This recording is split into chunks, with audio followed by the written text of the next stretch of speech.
नमस्कार दोस्तों, स्वागत है आपका स्टडी फॉर सिविल सर्विसेज में। यूपी पीसीएस 2025 की ऑफिशियल वैकेंसी का नोटिफिकेशन आ सकता है जनवरी 2025 के स्टार्टिंग में। और जैसा कि इस बार से आयोग ने भाई डिसाइड किया है कि एक साल के अंदर ही वैकेंसी पूरी करानी है। इसका मतलब अब हर बार यूपी पीसीएस का ऑफिशियल नोटिफिकेशन आया करेगा जनवरी के स्टार्टिंग में, ठीक है। उसका प्रीलिम्स एग्जाम करीबन मार्च अप्रैल में हुआ करेगा, उसका मेंस एग्जाम करीबन जुलाई अगस्त में हुआ करेगा, और फाइनली उसका जो है इंटरव्यू करीबन सितंबर अक्टूबर तक करा के ईयर के एंड तक रिजल्ट भी दे दिया करेंगे। तो यूपी पीएससी आयोग बहुत ही ज्यादा डायनामिक बन चुका है, बहुत बड़े बड़े चेंजेस लगातार लेता जा रहा है। अगर किसी को भी पीसीएस की तैयारी करनी है उसके लिए ये स्ट्रेटेजी वीडियो है, सब कुछ इसमें बताया गया है कि भाई पीसीएस का सिलेबस क्या होता है, तैयारी में कितना टाइम आपको देना चाहिए, 3 स्टेज स्ट्रेटेजी क्या है, कौन कौन सी टाइप की पोस्ट होती हैं, पैटर्न क्या है, सिलेबस क्या होता है, ठीक है, प्रीलिम्स की और मेंस की तैयारी एक साथ कैसे करें, ठीक है। सारी चीजें इसमें मैं बताने जा रहा हूं, पूरी स्टार्टिंग से लेके लास्ट तक पूरा वीडियो जरूर सुन लीजिएगा। जिन जिन लोगों को यूपी पीसीएस 2025 की तैयारी पूरी अभी से शुरुआत करनी है और इस तरह से करनी है कि सिर्फ और सिर्फ उनका टारगेट है सिलेक्शन लेना। सबसे पहले मैं आपको बताता हूं कि भाई इस एग्जाम का यूपी पीसीएस का पैटर्न क्या है। ये 3 स्टेज की प्रोसेस है। सबसे पहले होता है प्रीलिम्स, ये एक एलिमिनेशन स्टेज है। इसमें सिर्फ और सिर्फ आयोग ये चेक करता है कि भाई कौन कौन से लोग मेंस दे रहे हैं, और प्रीलिम्स के मार्क्स कभी भी रैंकिंग जो फाइनल रैंकिंग होती है उसमें नहीं जोड़े जाते हैं। प्रीलिम्स में 2 पेपर होते हैं, एक होता है जीएस का, एक होता है सीसेट का। जीएस में 150 क्वेश्चन आते हैं, 200 नंबर का पेपर होता है, 1/3 नेगेटिव मार्किंग होती है, और जीएस वाले पेपर से कट ऑफ होता है, सारे क्वेश्चन एमसीक्यू बेस्ड होते हैं, ठीक है, मल्टीपल चॉइस क्वेश्चन होते हैं। सीसेट दूसरा पेपर होता है प्रीलिम्स का, जिसमें 100 क्वेश्चन होते हैं, ठीक है। उसी में 100 क्वेश्चन में English, Hindi, math, aptitude, reasoning और इंटरपर्सनल स्किल आता है। लेकिन सीसेट वाले में 100 क्वेश्चन होते हैं, 200 नंबर का पेपर होता है, 1/3 नेगेटिव मार्किंग होती है, और सीसेट वाला पेपर हमेशा क्वालिफाइंग होता है। इसका क्या मतलब हुआ? इसका यह मतलब हुआ कि भाई उसमें सिर्फ और सिर्फ आपको 33% नंबर लाने हैं बस। सीसेट के पेपर में सिर्फ उतना ही करना है जितने से आपका क्वालिफाई हो सके, उससे ज्यादा उसमें नहीं करना है। तो ये हो गया पूरा प्री। लेकिन प्री के मार्क्स से फाइनल रैंक नहीं मिलती है। जितनी भी पीसीएस की पोस्ट है सबके लिए मैं बता रहा हूं, pre plus mains plus interview, 3 stage की प्रोसेस है। जब आप लोग प्री में सिलेक्ट हो जाते हैं, प्री में कितने लोग सिलेक्ट होंगे ये भी इंपॉर्टेंट है भाई। जितनी भी वैकेंसी आती है उनका सिर्फ 15 गुना लोग प्री में सिलेक्ट किए जाते हैं, ठीक। तो 15 गुना लोग प्री में सिलेक्ट होकर मेंस में चले जाते हैं। मेंस में है 1500 नंबर, यही सब कुछ है, यही पूरी कृपा अटकी है, ठीक है। मेंस में क्या होता है कि जीएस 1 से लेकर 6 तक के 6 पेपर होते हैं। हर पेपर 200 नंबर का होता है और करीबन उसमें 20-20 सवाल आते हैं। 8-8 नंबर के 10 और 12-12 नंबर के 10, 125 वर्ड के 8 नंबर वाले होते हैं, 200 वर्ड के 12 नंबर वाले होते हैं। तो 6 पेपर हो गया जीएस के, यानी कि 1200 नंबर के, 200 नंबर का हर एक पेपर। 150 का ऐसे, 150 का सामान्य हिंदी। यहां पे ये जरूरी बात समझने की है कि सामान्य हिंदी जो मेंस में पेपर होता है पीसीएस में, इसके मार्क्स फाइनल रैंकिंग में इंक्लूड किए जाते हैं। तो 1500 नंबर का यहां पे इस तरह से मेंस हो गया, 1200 का जीएस, 6 पेपर 200 के, ठीक, 150 ऐसे, 150 हिंदी, तो 1500 नंबर का हो गया मेंस। यहीं पे सब कुछ है, पूरा नॉलेज टेस्ट आपका यहीं से होना है। कोई भी जो रैंक है उसमें पूरा यहां के ही मार्क्स डिसाइड करते हैं आपको कि कौन सी रैंक आप पा रहे हैं। उसके बाद में जब आप मेंस भी क्वालिफाई कर जाते हैं, मेंस में कितने लोग क्वालिफाई किए जाते हैं? जितनी पोस्ट होती हैं उनका 3 गुना। तो मेंस से कितने लोग सिलेक्ट होंगे? सिर्फ पोस्ट का 3 गुना। फिर उन सभी लोगों का इंटरव्यू लिया जाता है। इंटरव्यू सिर्फ और सिर्फ पर्सनालिटी टेस्ट होता है। अगर आपने प्री और मेंस की तैयारी इस वाले 3 स्टेज स्ट्रेटजी के वीडियो के हिसाब से पूरी करी है तो अपने आप इंटरव्यू के काबिल आप बन जाते हैं। और दूसरी बात यह भी है कि भाई इंटरव्यू में पर्सनालिटी टेस्ट होता है, तो पर्सनालिटी कोई रातों रात जो है नहीं बन सकती है। पर्सनालिटी एक तो ये टेस्ट हो गया, कई सारे जो है वो तरह के क्वेश्चन पूछते हैं, कुछ करंट के भी पूछ लेते हैं, कभी हॉबीज पूछ लेते हैं, मतलब कई सारे इंस्टेंट क्वेश्चन भी होते हैं। तो उसमें जो है 100 नंबर अटके रहते हैं। उसमें अगर आप नॉर्मली भी दे दें तो करीबन 40-50 नंबर मिल जाते हैं, थोड़ा ठीक ठाक हो जाए तो 60-70 मिल जाते हैं। बस कोई बदतमीजी ना करे तो आराम से इंटरव्यू निकल जाता है। ये है पूरा पैटर्न। फाइनल सिलेक्शन किससे होता है? 1500 का मेंस और 100 नंबर का इंटरव्यू। 1600 नंबर से फाइनल रैंकिंग डिसाइड होती है, कौन एसडीएम, डीएसपी, बीडीओ और जितने भी पोस्ट होते हैं उन सब में, ठीक है। अच्छा, इंटरव्यू के लिए एक चीज और है कि भाई इंटरव्यू जब भी होता है तो उससे 1.5-2 महीने पहले के अगर आप करंट अफेयर थोड़ा सा पढ़ लें तो करंट अफेयर के मैक्सिमम सवाल पूछे जाते हैं। दूसरी बात यह भी है कि भाई प्री और मेंस की तैयारी तो एक साथ ही होती है हमेशा, है ना। तो अगर आप प्री मेंस की तैयारी कर रहे हैं तो आप ऑलरेडी करंट अफेयर, जीएस, उन सब की अगर आप थ्योरी, बेसिक अंडरस्टैंडिंग इस 3 स्टेज स्ट्रेटेजी वाले वीडियो से कर लें तो इंटरव्यू आप अपने आप निकाल लेते हैं। कई बार जो है, हर बार जब भी रिजल्ट आता है पीसीएस का, देखिए हमारा कोई मॉक टेस्ट नहीं चलता है इंटरव्यू के लिए, मॉक इंटरव्यू हम नहीं करते हैं। लेकिन जब भी आप जैसे ही मेंस में सिलेक्ट होते हैं उसके बाद हम फ्री इंटरव्यू गाइडेंस देते हैं, उसी में करंट अफेयर जो भी चीजें मेंस की जरूरत होती है, पिछले सालों की ट्रांसक्रिप्ट वगैरह, वो सब हम वहीं दे देते हैं। और हमारे ही टॉपर्स जो पिछले साल बने होते हैं वो आपको गाइड कर देते हैं, पूरा बिल्कुल तैयार करके मजबूत कर देते हैं। वो उतना कर देते हैं कि अगर आप बिना डरे इंटरव्यू देने जाए तो आराम से आप एवरेज से काफी ज्यादा नंबर लाके इंटरव्यू भी बढ़िया नंबरों से क्लियर कर सकते हैं और अच्छी रैंक पा सकते हैं। इस तरह से है ये, ठीक है। अब देखिए 3 स्टेज स्ट्रेटेजी ये है क्या, इसका मतलब है कि अगर आप लोग अभी से फॉलो करेंगे यूपी पीसीएस के लिए, यूपी पीसीएस के का एग्जाम करीबन अगर आप 8-9 महीने लग के पढ़ाई कर लें, लग के का मतलब है शुरुआत करें 6-7 घंटे से और धीरे धीरे 8-9 घंटे पे आ जाए। 8 घंटे मेरे हिसाब से ठीक है। डेली रेगुलरिटी, कंटिन्यूटी जरूर बना के रखनी है, डेली पढ़ना पड़ेगा। पीसीएस की तैयारी का मतलब है कि भाई कुछ फिक्स चीजों को पढ़ के लगातार आप प्रैक्टिस करके, लगातार रिवीजन करके, डेली कंटिन्यूटी रेगुलरिटी के साथ पढ़ाई करके अगर आप करीबन 9 महीने से 1 साल कर लेंगे इतनी पढ़ाई, तो आराम से पीसीएस, यूपी पीसीएस का एग्जाम निकाला जा सकता है। लेकिन यहां पे ये समझना जरूरी है कि आपको इंटेलिजेंट, ऐसा नहीं कि भाई बहुत ज्यादा आईक्यू होना चाहिए तभी पीसीएस बनोगे। आपको डेलीजेंट लेकिन जरूर बनना पड़ेगा, डेली पढ़ना पड़ेगा, डेली कटना पड़ेगा और मन लगा के पढ़ना पड़ेगा। जीएस को इस तरह से पढ़ना है कि आप उसकी समझ डेवलप करें, क्योंकि समझ डेवलप नहीं हुई ना तो आप चाहे जितना भी पढ़ लो, प्री से पहले भी आपको जो है प्रैक्टिस, पढ़ाई, रिवीजन करनी है। कुछ सवाल जो है उसमें स्मार्ट एलिमिनेशन से होते हैं, तो इसीलिए जीएस टॉपिक की समझ जरूरी है। अभी आपके पास बहुत टाइम है, अभी 2025 वालों के लिए बहुत टाइम है, कोई टेंशन लेने की जरूरत नहीं है। सारी चीजें बिल्कुल आराम से मैं बता रहा हूं इस वीडियो में, ध्यान से सुनिए पूरी चीजें और स्ट्रिक्टली इंप्लीमेंट कर लेंगे, आराम से आप सिलेक्ट हो सकते हैं। चाहे आप हमारे पेड ग्रुप में आए और एडमिशन लेके एक जगह वन स्टॉप डेस्टिनेशन में तैयारी कर सकते हैं, और या फिर स्टडी फॉर सिविल सर्विसेज के free videos, YouTube channel, Telegram में जो हमारा डेली फ्री इनिशिएटिव आते हैं, करंट अफेयर सब रिवीजन कराते रहते हैं, एससीएस डेली क्विज में क्विज वगैरह की प्रैक्टिस करते रहते हैं। तो ये सारी चीजें फॉलो करके free initiative study for civil services से फॉलो करके भी आप पीसीएस 2025 का एग्जाम पूरा निकाल सकते हैं। उत्तर प्रदेश लोक सेवा आयोग यानी कि यूपीपीएससी द्वारा वर्ष 2025 में कराई जाने वाली प्रवर अधीनस्थ राज्य सेवा प्रारंभिक परीक्षा यानी कि यूपीपीसीएस अपर प्रीलिम्स एग्जाम की तैयारी के लिए स्टडी फॉर सिविल सर्विसेज का फाउंडेशन बैच शुरू हुआ है 15 जून 2024 से। 15 जून 2024 से शुरू हुए इस बैच में आकर के आप 2025 में यूपीपीसीएस द्वारा कराई जाने वाली प्रारंभिक परीक्षा यानी प्रीलिम्स एग्जाम की जीरो से तैयारी कर सकते हैं। एकदम शुरुआत से अगर आप तैयारी करना चाहते हैं यूपीपीएससी की, क्योंकि 15 जून को हमने प्रीलिम्स का ये ग्रुप शुरू किया है जिसका स्ट्रेटजी वीडियो आप ये देख रहे हैं। मेंस का भी ग्रुप इसी डेट पर शुरू किया गया है।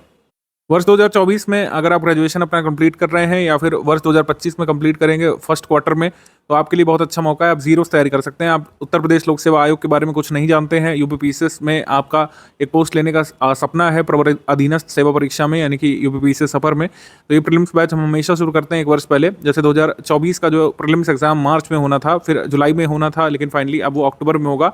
उसके लिए बैच हमारा जो है मई से 2023 से शुरू हो गया था और मई वाले स्टूडेंट अभी भी हमारे पेड ग्रुप में जुड़े हुए हैं कई सारे, क्योंकि जो पहला बैच होता है उसको हमेशा ही ज़्यादा लाभ मिलता है बाद में बैच परचेज करने वालों से। अभी ये 2025 का बैच लगातार चलता रहेगा, हर मंथ कोई ना कोई बैच अनाउंस होता है, शुरू होते हैं ग्रुप हमारे, और क्रैश कोर्स भी आगे फाइनली शुरू होगा 2025 के लिए, 2024 के लिए चल ही रहा है। लेकिन मैं ये आपसे कहना चाह रहा हूँ, अगर आप जीरो से पूरी तैयारी करना चाहते हैं तो हमारा ये फुल पेड ग्रुप आप जरूर ज्वाइन करिए। काफ़ी सारे लोग पिछले 7 से 8 सालों में जब से हमने ये प्री मेंस का इंटीग्रेटेड बैच यहाँ पर तैयार कराना शुरू किया है, काफ़ी सारे लोग यहाँ पर फाइनली पोस्ट तक पहुँचे हैं, सिलेक्ट हुए हैं, फाइनली सिलेक्ट हुए हैं, कई सारे लोग इंटरव्यू तक पहुँचे हैं और अभी प्रयासरत हैं। तो ये बैच जो है आपको ओवरऑल तैयार करता है 1 वर्ष की प्रिपरेशन के लिए। आप इसमें धीरे धीरे जीरो से लेकर, बेसिक से लेकर, फिर प्रो लेवल, फिर एडवांस लेवल तक की प्रिपरेशन करते हैं। विभिन्न तरीके के हमारे प्रैक्टिस रिसोर्स होते हैं। हमारा स्टडी मटेरियल अपडेटेड वाला आपको इस ग्रुप में मिलता है, हमारा गाइडेंस आपको मिलता है, कई सारी चीज़ें ऐड ऑन की गई हैं इस बार से, जैसे कि प्रीलिम्स से संबंधित रिकॉर्डेड वीडियो क्लासेस भी आपको मिलेंगी। ठीक है, प्रीलिम्स 2024 होने के बाद आपको रिकॉर्डेड क्लासेस 2025 के प्रीलिम्स के लिए मिलना शुरू होंगी इस पेड ग्रुप में। ये हमारा लॉन्ग टर्म पेड बैच होता है। मैं आपको बता दूं, जैसे यहाँ पर जो चीज़ें लिखी हुई हैं स्ट्रैटेजी शुरू करने से पहले, कि full flexibility, continuous hand holding, इसको इंप्लीमेंट भी किया जाता है। ये सिर्फ फैंसी टर्म के रूप में नहीं लिखा गया है, इसको हम लोग जो है सीरियसली लेते हैं और इसकी महत्ता के अनुसार काम भी करते हैं। फुल फ्लेक्सिबिलिटी का आशय यह है कि कोई ऐप आपको नहीं इंस्टॉल करने के लिए कहा है हमने, और स्टडी करने के लिए, स्टडी फॉर सिविल सर्विसेज के इस पेड ग्रुप से स्टडी करने के लिए आपको किसी ऐप में एक निश्चित समय पर निश्चित क्लास खोल करके बैठने की जरूरत नहीं होगी। लाइव क्लासेस वगैरह इसमें हम नहीं कराते हैं।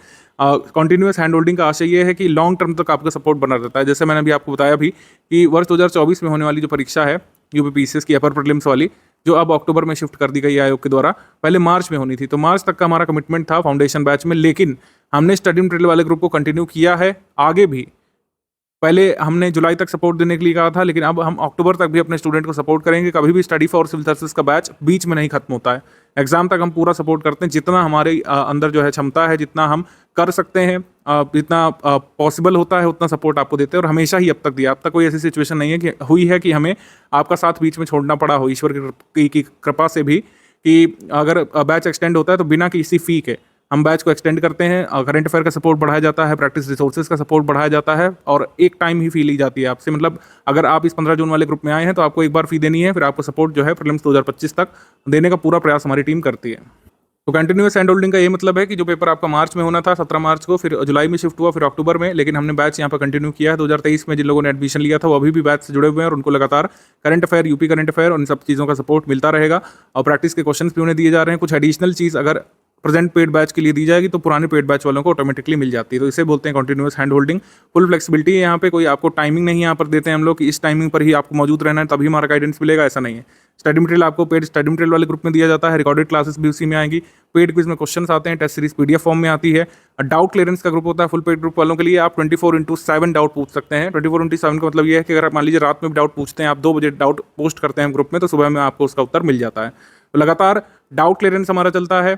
आपको रिकॉर्डेड वीडियोस भी दिए जाएंगे इस पेड बैच में हमारे सिलेक्शन मटेरियल के अलावा, और प्रैक्टिस रिसोर्सेज हमारे कितने सही होते हैं ये सब प्रूफ वगैरह हम आपको देते रहते हैं। बार बार मुझे बताने की जरूरत है नहीं। स्ट्रैटेजी में हालांकि मैं कई सारे प्रूफ आपको दिखाऊंगा पिछले वर्ष के भी, आपके मोटिवेशन के लिए और इन्फॉर्मेशन के लिए कि स्टडी फॉर सिविल सर्विसेज के प्रैक्टिस रिसोर्सेज, जैसे कि स्टडी फॉर सिविल सर्विसेज की paid quiz, study for civil services की टेस्ट सीरीज कितनी इफेक्टिव हो सकती है आपके एग्जाम के लिए, सब कुछ अभी आगे आप इसी वीडियो में देखेंगे। वन स्टॉप डेस्टिनेशन का मतलब है कि जो भी यहाँ पे दिया जाएगा स्टडी फॉर सिविल सर्विसेज के पेड स्टडी मटेरियल वाले ग्रुप में जो आपको दिया जाएगा, जो क्वेश्चंस आपको दिए जाएंगे पेड क्विज ग्रुप में, जो टेस्ट सीरीज आपको दी जाएगी पेड स्टडी मटेरियल वाले ग्रुप में, बीच बीच में जो गाइडेंस आपको मिलता रहेगा। अगर आप डाउट क्लियरेंस वाले ग्रुप में तो एक मंथ में एक बार हम लाइव सेशन भी हम लोग करते हैं, पर्सनलाइज्ड डाउट सेशन करते हैं, आपके डाउट्स का रिस्पॉन्स करते हैं हम लोग। तो ये सारी सुविधाएं आपको इस पेड बैच में मिलती हैं। मतलब जिस ग्रुप में आपको जोड़ा गया है ये ग्रुप आपका चलता रहेगा। इसमें जो जो जैसा जैसा आपको बताया जाएगा वैसे वैसे आपको फॉलो करना पड़ेगा। करंट अफेयर मंथली आता है, डेली करंट अफेयर आता है। जो लोग फुल पेड ग्रुप में आए हैं उसका क्या क्या उपयोग है, कैसे कैसे आपको स्टडी करना है, सब कुछ अभी इसी स्ट्रैटेजी में बताते जाएंगे। आप ध्यान से सुनते हुए समझते हुए चलिएगा। अच्छा, एक चीज़ मैं और बता दूं कि सबसे पहले स्ट्रैटेजी वीडियो देखना बहुत जरूरी है। जैसे ग्रुप में आपको जोड़ा जाता है, आप लोगों को स्टडी मटेरियल वाले ग्रुप में जोड़ा गया और डाउट क्लियरेंस वाले में जोड़ा गया। आप लोग कई बार देखते नहीं, कुछ लोग, ये आपकी गलती नहीं, कई बार ऐसा होता है कि आप सही से सुनते नहीं मैसेज को। जैसे अभी ग्रुप शुरू होगा तो मैं यहाँ पर ऑडियो डालूंगा कि सबसे पहले स्ट्रैटेजी वीडियो देखना जरूरी है, फिर भी कुछ लोग नहीं देखते हैं तो उनको कंफ्यूजन रहता है कि सर स्टार्ट कहाँ से करें, ये करंट अफेयर की पीडीएफ आई इसको कैसे पढ़ें, ये जो स्टडी मटेरियल दिया गया इसको कैसे पढ़ें, पीवाईक्यू कैसे पढ़ें। तो उसी के बारे में स्ट्रैटेजी वीडियो होता है। तो स्ट्रैटेजी वीडियो सबसे पहले देखना होता है। स्ट्रैटेजी वीडियो देखे बिना 2025 वाले इस ग्रुप में 15 जून वाले ग्रुप में अपनी स्टडी शुरू नहीं करिएगा, आपको बार बार कंफ्यूजन बना रहेगा। पूरा ओरिएंटेशन आगे के 7 से 8 मंथ का मैं इसमें बताने जा रहा हूँ। 3 स्टेज की जो स्ट्रैटेजी जो आपको फॉलो करनी है उसके बारे में बताने जा रहा हूँ। पेशेंस के साथ सुनते समझते हुए चलिएगा। करीब 1.5 घंटे का ये वीडियो रहेगा, लेकिन सब कुछ आपको इसमें समझ में आएगा।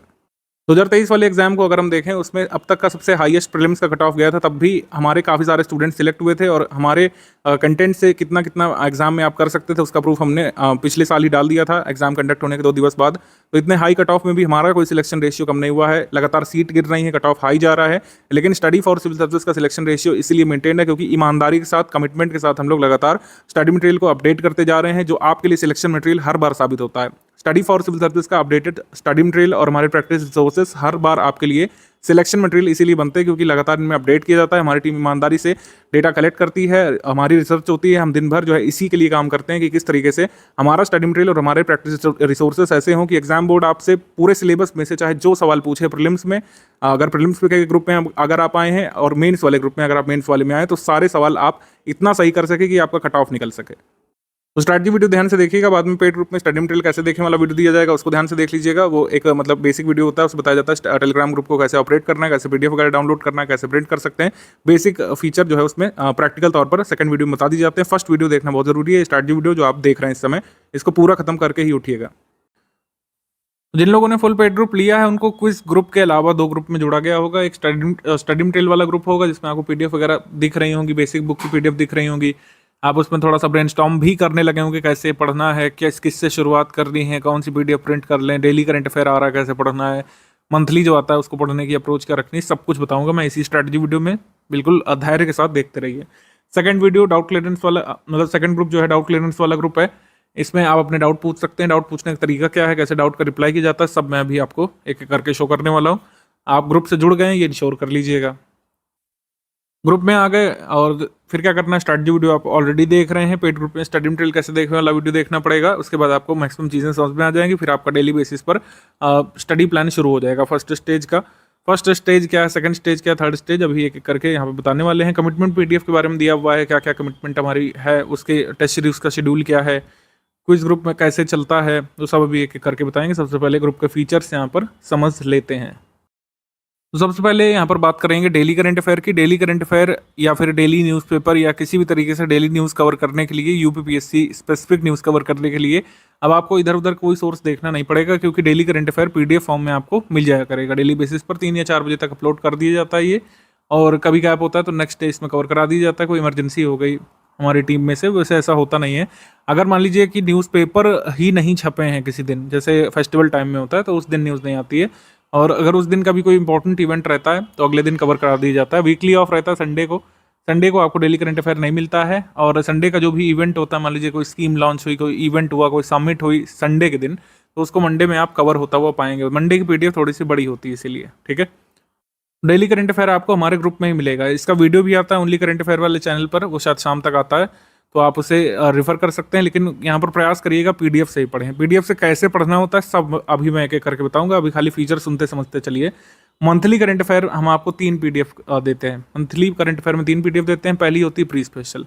प्री स्पेशल नाम ही इस वजह से इसका रख दिया गया जिससे क्लैरिटी रहे। जैसे कुछ लोग बोलते हैं कि सर प्रीलिम्स के लिए कौन सा पढ़ना है, जैसे प्रीलिम्स नज़दीक आ चुका है 2024 वाला, अब तुरंत ही लोग पूछने लगे हैं कि सर प्रीलिम्स का कौन सा पढ़ना होता है। तो प्रीलिम्स का प्री स्पेशल यहाँ पे स्टडी करना होता है।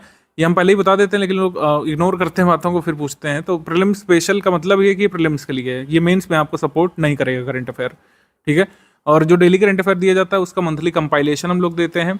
जैसे जो स्टडी मटेरियल वाला ग्रुप है उसमें शायद डेली करंट अफेयर नहीं आती, जो फुल पेड ग्रुप है हमारा या जो 6500 वाला ग्रुप है उसमें आती है।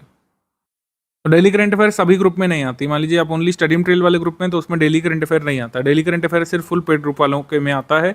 हालांकि ऐसा नहीं कि जो केवल स्टडी मटेरियल में है उनके साथ कोई नाइंसाफी होगी, डेली नहीं मिलेगा, लेकिन डेली का मंथली कंपाइल करके दिया जाता है, वो मेन स्पेशल होता है जैसे यहाँ पे लिखा हुआ। तो डेली करंट अफेयर आपको प्री और मेंस की बेसिक अंडरस्टैंडिंग और बेसिकली मेंस की अंडरस्टैंडिंग बनाने के लिए होता है, सिलेबस की अंडरस्टैंडिंग बनाने के लिए होता है, ठीक है। मंथली करंट अफेयर के अलावा हम यहाँ पर 400 या 500 टॉप एमसीक्यू देते हैं। ये प्रैक्टिस के लिए होता है। और किसकी प्रैक्टिस के लिए होता है? प्रीलिम्स की प्रैक्टिस के लिए होता है। तो ये 3 पीडीएफ हो गए। और यकीन मानिए अगर आप इन 3 पीडीएफ से सामंजस्य बैठा लेते हैं तो प्री का, मेंस का, एवन इंटरव्यू तक का कोई भी करंट अफेयर आपसे छूटता नहीं है। अगर आप रेगुलर फॉलोअर हैं तो करंट अफेयर आपका पूरे प्रोसेस में कवर हो जाता है। प्रीलिम्स प्रोसेस के लिए, मेंस प्रोसीजर के लिए पूरा यहाँ पे कवर हो जाता है। इतना इंटेंसिव यहाँ पर दिया जाता है। हालांकि आप फॉलो करें, सारी पीडीएफ फॉलो करेंगे तो करंट अफेयर में आप यकीन मानिए कहीं से भी आप पढ़ रहे हो, कोई क्विज प्रैक्टिस कर रहे हो, किसी वेबसाइट में कोई क्विज आ रही हो, कोई सरकारी क्विज कर रहे हो, आप देखेंगे आप मैक्सिमम क्वेश्चन सही करने लगेंगे अगर 3-4 मंथ इसको फॉलो करेंगे तो ये हो गया। तो इस तरीके से करंट अफेयर आपको दिया जाता है। प्री स्पेशल की पीडीएफ और डेली का मंथली मंथ एंड पर कंपाइल करके दिया जाता है। यूपी करंट अफेयर भी हम लोग अब देने लगे मंथली। यूपी करंट अफेयर थोड़ा सा लेट मिलती है आपको, क्योंकि न्यूज़ कंपाइल करने में इसमें समय लगता है। 9 या 10 तारीख तक आपको मिल जाती है, मैक्स टू मैक्स 12 तारीख को आपको मिल जाया करती है UP current affair. UP special regularity आपको इस पर दिखानी होगी पढ़ने के लिए, क्योंकि यूपी स्पेशल का वेटेज भले ही प्रीलिम्स में ज़्यादा नहीं है। अभी किस सब्जेक्ट का कितना वेटेज होता है वो सब भी डिस्कस करेंगे तो और आपको अच्छे से समझ में आएगा। लेकिन मैं आपको बता दूं कि प्रीलिम्स में यूपी स्पेशल करंट अफेयर का बहुत वेटेज आजकल नहीं रहता है। मैक्सिमम टू मैक्सिमम 3 क्वेश्चन आ सकते हैं, इसमें 4 क्वेश्चन भी आ सकते हैं, इससे ज़्यादा नहीं आ रहे हैं आजकल। लेकिन फिर भी हम एक्सपेक्ट कर रहे हैं कि जैसे सिलेबस बदला है, GS 5 और 6 प्योरली यूपी स्पेशल जुड़ गया है, तो इस वजह से यूपी करंट अफेयर का भी वेटेज यहाँ पर रहता है और जो मेंस में भी आपको कई बार हेल्प करता है फैक्ट्स के लिए। जैसे उत्तर प्रदेश स्वास्थ्य में क्या प्रगति कर रहा है, ये आपको मंथली करंट अफेयर से पता लगता रहेगा। नए जो मेडिकल कॉलेजेस खुल रहे हैं या फिर नई कोई स्कीम लाई जा रही है कम्युनिकेबल डिसीजेस से निपटने के लिए, जैसे दस्तक अभियान वगैरह है, तो इसका आपको भान होता रहता है। आपको मतलब रेगुलर बेसिस पर यूपी से अपडेट रहना चाहिए, क्योंकि GS 5 और 6 आपको यूपी स्पेशल देना है और एकदम से सारे पेपर्स की तैयारी नहीं होती है, एक दो महीने में मेंस की तैयारी नहीं होती है। तभी यहाँ पर फाउंडेशन बैच शुरू किया जाता है, जिससे पहले से आप डीप अंडरस्टैंडिंग और बारीक जानकारियों को कवर करते हुए स्लोली आगे बढ़ते रहें। यूपी स्पेशल भी आपको रेगुलरली पढ़ते रहना चाहिए और प्री और मेंस दोनों के लिए जरूरी होता है। यूपी स्पेशल प्रीलिम्स में क्वेश्चन सही करने के लिए तो जरूरी होता ही, लेकिन मेंस के लिए भी ये जरूरी होता है। डाउट क्लियरेंस यहाँ पर डेली बेसिस पर हुआ करेगा। जैसे आपने ज्वाइन किया होगा तो डाउट क्लियरेंस आपका शुरू है, कोई भी आप डाउट पूछेंगे वहाँ पर रिप्लाई किया जाएगा दिन के समय में तुरंत। मंथली एक बार UP PCS specific live discussion भी होता है, इसमें आप अपना स्ट्रैटेजी डिस्कस कर सकते हैं। कोई भी आपका डाउट है स्ट्रैटेजी में, नहीं फॉलो कर पा रहे हैं, क्या हर्डल्स फेस कर रहे हैं, बुक्स पढ़ने में कुछ चीज़ें समझ पा रहे हैं, तो वहाँ पर लाइव एडमिन से डिस्कस कर सकते हैं। ज़्यादातर मैं ही लाइव सेशन पे होता हूँ, तो आप मुझसे डायरेक्टली पूछ सकते हैं, डिस्कस कर सकते हैं जो भी आपकी समस्याएं हैं। लाइव में पार्टिसिपेशन कोई ऐसा मैंडेटरी नहीं होता है कि आपको मैंडेटरीली पार्टिसिपेट करना है। कोई अगर इसको ज्वाइन नहीं करेगा तो आपका कोई नुकसान हो जाएगा, ऐसा नहीं होता है। डाउट तो आप रेगुलर पूछ सकते हैं, कोई भी आपका फैक्चुअल डाउट है, कंसेप्चुअल डाउट पूछ सकते हैं। तैयारी और स्ट्रैटेजी से एसोसिएटेड डाउट यहाँ पर आप पूछ सकते हैं लाइव। तो लाइव जिसको ज्वाइन करना होता है वो कर लेते हैं यहाँ पर और डाउट अपना पूछ लेते हैं। कई लोग नहीं भी ज्वाइन करते हैं तो अपना डाउट क्लियरेंस में डाउट पूछते रह सकते हैं। अभी तक सिर्फ हम जीएस का कराते थे, लेकिन सीसैट का भी अब हम यहाँ पर स्टडी मटेरियल आपको फुल पेड ग्रुप वाले में देने लगे हैं और सीसैट का टेस्ट वगैरह भी आपको रेगुलर बेसिस पर मिलता रहेगा, जिससे आप सीसैट से भी अपडेटेड रहें। बहुत कुछ ऐसे लोग होते हैं जो जीएस में कई बार अच्छा कर जाते हैं, लेकिन सीसैट में अपना मार्क मिस कर देते हैं, जो 33% वाला होता है, और जो है कट ऑफ नहीं क्लियर कर पाते हैं। तो उससे आप बचें। आप सीसैट को भी बिल्कुल ही ऐसा ना हो इग्नोर कर दें। आप सीसैट में इंश्योर करें कि आप क्वालिफाइंग मार्क्स जो आयोग ने डिसाइड किए हैं 33%, वो आप जरूर लाएं। और हम आयोग और उसके सिलेबस के फॉलोअर हैं, सर बार बार बोलते रहते हैं, और ये सिर्फ बोलने वाली बात नहीं है, इसको बाकायदा जो है रिलीजियसली इम्प्लीमेंट भी किया जाता है। जो हमारी पॉलिसी है आयोग और सिलेबस को फॉलो करने वाली, इसको इम्प्लीमेंट किया जाता है। सिलेबस के हिसाब से जो नए नए चीज़ें पूछी जा रही हैं, सिलेबस तो नहीं बदलता यूपीपीएससी, हर साल वही सिलेबस आ जाता है प्रिंट होकर के प्रीलिम्स वाला, लेकिन क्वेश्चंस नए नए बन रहे हैं, नई जगह से पूछे जा रहे हैं, नए एरियाज एक्सप्लोर किए जा रहे हैं। तो उनके लिए रेगुलर बेसिस पर आयोग के जितने भी पेपर्स हो रहे हैं, भले ही यूपीपीएससी सिलेबस से संबद्ध नहीं है, कोई टेक्निकल पोस्ट के, लेकिन अगर उसमें जीएस पूछी जा रही है तो हमारी टीम एक एक पेपर को देखती है, एक एक क्वेश्चन को देखा जाता है, उस पर डिस्कशन होता है। हमारा जो है कह सकते हैं पूरी एक तरीके से थिंक टैंक है कंटेंट की, वो उसमें देखती है किस तरीके से क्या क्या चीज़ें आयोग एक्सप्लोर कर रहा है और कैसे उसको स्टडी मटेरियल में अपडेट किया जा सकता है। जैसे उदाहरण देता हूँ मैं, आरओ का भी पेपर हुआ था जो कैंसिल हो चुका है, उसमें पेपर में सवाल आया था साइमन कमीशन संबंधित। ठीक है, साइमन कमीशन ने भारत की यात्रा 2 बार की है, किसी भी बुक में ये चीज़ स्पेसिफिकली एक्सप्लिसिटली मेंशन्ड ही नहीं है। उसमें साइमन कमीशन जब भारत आया था बस उसी के बारे में दिया, उसी की क्रोनोलॉजी दे दी है।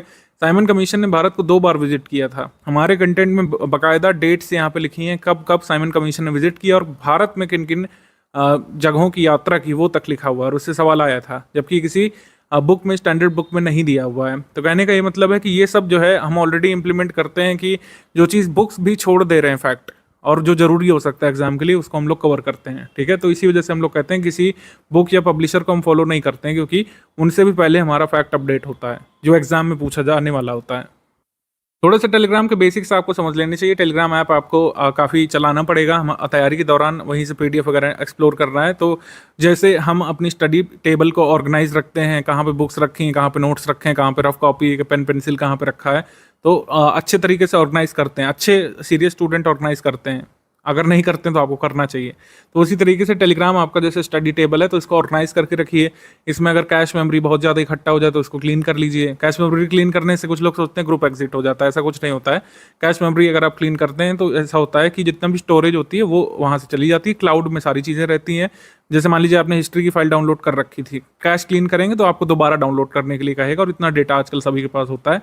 तो इससे ये होता है रेगुलर बेसिस पर कैश मेमोरी क्लीन करने से ये होता है कि ऐप जो है मिसबिहेव नहीं करता है, बंद नहीं होता है, आपको बार बार एग्जिट नहीं कर देता है इस तरीके से। तो इस तरीके की समस्याओं से बचिए और टेलीग्राम को अनइंस्टॉल करके री इंस्टॉल भी कर सकते हैं अगर बहुत ही ज़्यादा दिक्कत कर रहा है, क्योंकि कई बार ऐप भी प्रॉब्लम करता है। महंगे से महंगे मोबाइल और डिवाइस में कई बार टेलीग्राम दिक्कत करने लगता है, तो प्रॉब्लम इसमें सॉल्व हो जाती है। अगर फिर भी नहीं होती तो आप जो है बात कर सकते हैं इस नंबर पर, इसमें आपको रेमेडी बता दी जाती है। अब बता तो रहा हूँ मैं कि पूरा स्टडी मटेरियल का सपोर्ट किया जाएगा, सिलेबस से संबंधित जो चीज़ें पूछी जा सकती है उसका भी सपोर्ट करते हैं, और कई बार आपकी बेसिक समस्या भी होती है उनको भी हम लोग सॉल्व करने का पूरा प्रयास करते हैं बिना किसी झुंझलाहट के।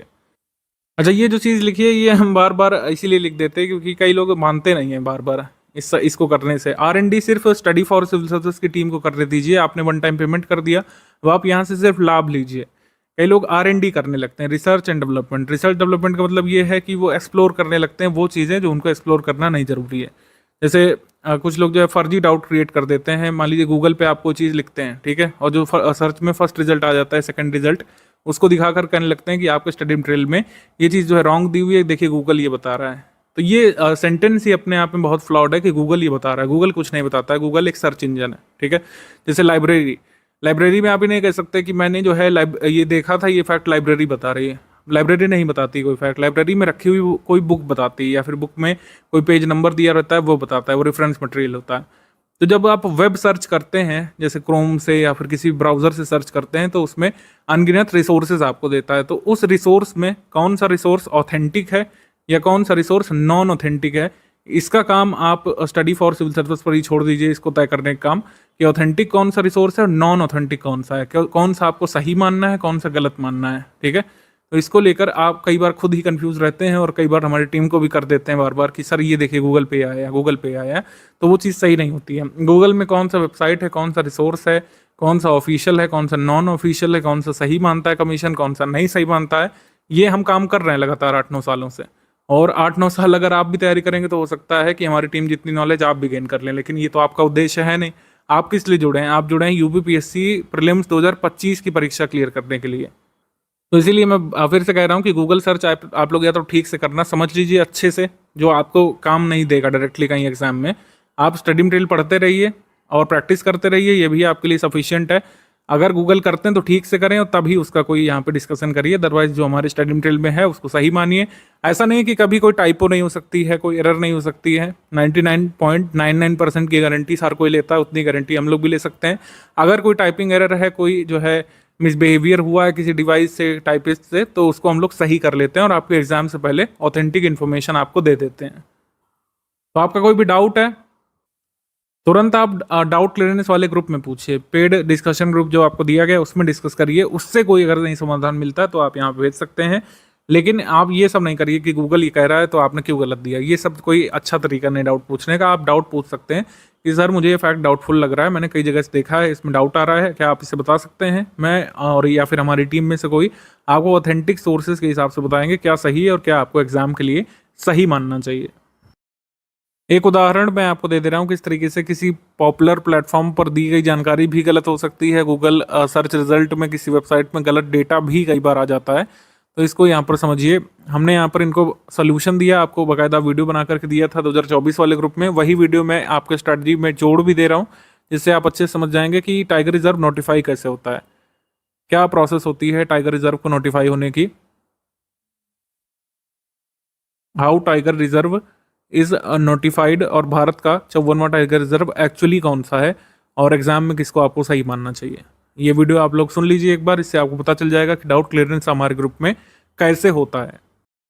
भारत का 53वां, 54वां और 55वां टाइगर रिजर्व कौन सा है, इसको लेकर कंफ्यूजन है। 53वें को लेकर तो नहीं है, 54वें 55वें को लेकर बहुत कंफ्यूजन है। दुर्गावती टाइगर रिजर्व जो अभी नोटिफाई हुआ है मध्य प्रदेश का, और राजस्थान का धौलपुर करौली, इसमें 54वां कौन है, 55वां कौन है, बहुत कन्फ्यूज़न है इसमें। तो मैं यहाँ पर आपको बता दूं कि भारत का अंतिम टाइगर रिजर्व जो फाइनली नोटिफाई हो चुका है वो है दुर्गावती टाइगर रिजर्व। वीरांगना दुर्गावती टाइगर रिजर्व पूरा नाम है इसका, ये मध्य प्रदेश में है, ठीक है। ये भारत का 54वां पूर्णतः नोटिफाइड टाइगर रिजर्व है। 55वां अभी बना नहीं है भारत का, क्योंकि टाइगर रिजर्व नोटिफाई होने के कुछ स्टेप्स होते हैं, उसके सारे स्टेप धौलपुर करौली के अभी पूरे नहीं हुए हैं, ध्यान रखिएगा। एनटीसी अपनी वेबसाइट पर लिखता है कि टाइगर रिजर्व नोटिफाई होने की प्रक्रिया क्या है, प्रोसेस क्या है। सबसे पहले क्या होता है, प्रपोजल जो है ये स्टेट लाता है, प्रपोजल स्टेट ऑब्टेन करता है। इन प्रिंसिपल अप्रूवल जो है कम्युनिकेट किया जाता है एनटीसीए की तरफ से, पूरे प्रपोजल को अच्छे से स्क्रूटनाइज करके सेक्शन 38(5) जो है वाइल्ड लाइफ प्रोटेक्शन एक्ट 1972 का, उसके तहत एनटीसीए रिकमेंड करता है प्रपोजल को स्टेट को पूरी तरीके से देखने के बाद, और फिर फाइनल जो स्टेप होता है स्टेट गवर्नमेंट नोटिफाई करती है अपने टाइगर रिजर्व को एरिया सहित, सब कुछ बताया जाता है किस एरिया से किस एरिया तक है, बाकायदा इसमें कोऑर्डिनेट्स तक दिए जाते हैं।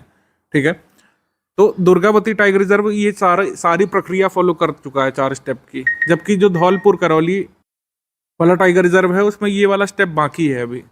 ठीक है, धौलपुर करौली में ये लास्ट स्टेप बाकी है, तो इस वजह से हम ये नहीं कह सकते कि Dholpur Karauli last tiger reserve है जो नोटिफाई हो चुका है।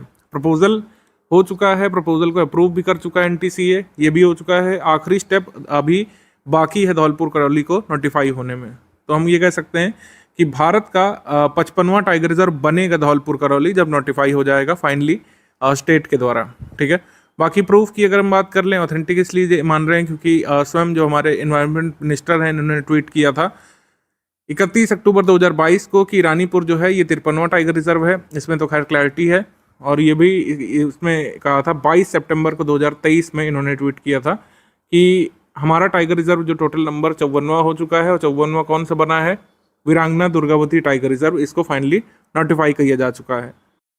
जब कोई टाइगर रिजर्व फाइनली नोटिफाई होता है तो स्टेट की तरफ से गजट नोटिफिकेशन छपता है और उसमें बाकायदा पूरे टाइगर रिजर्व की डिटेल दी जाती है, कोऑर्डिनेट्स और उसके पूरे एरिया की डिटेलिंग सहित। तो ये वीरांगना दुर्गावती की छप चुकी है, धौलपुर करौली की बाकी है, तो इस वजह से हम कह सकते हैं कि वीरांगना दुर्गावती टाइगर रिजर्व हमारा जो है ये 54वां टाइगर रिजर्व है। ठीक है, 55वां कौन सा बनेगा, धौलपुर करौली बनेगा। 53वां कौन सा है, रानीपुर टाइगर रिजर्व उत्तर प्रदेश का। आई होप आपको ये कन्फ्यूजन आपकी नहीं रहेगी। अब यहाँ पर बार बार जो प्रश्न पूछा जाता है कि क्या सर मैं डेली करंट अफेयर कंप्लीट कर सकता हूँ या सकती हूँ, मंथली छोड़ सकता हूँ या सकती हूँ, क्या मैं मंथली करंट अफेयर वाला छोड़ सकता हूँ या सकती हूँ, या फिर सिर्फ जो है डेली वाला कंप्लीट कर लूँ। तो इस तरीके की समस्या कई बार होती है हमारे ग्रुप मेंबर्स को, तो मैं यहीं पर स्ट्रैटेजी में ही इसका निराकरण कर दे रहा हूँ।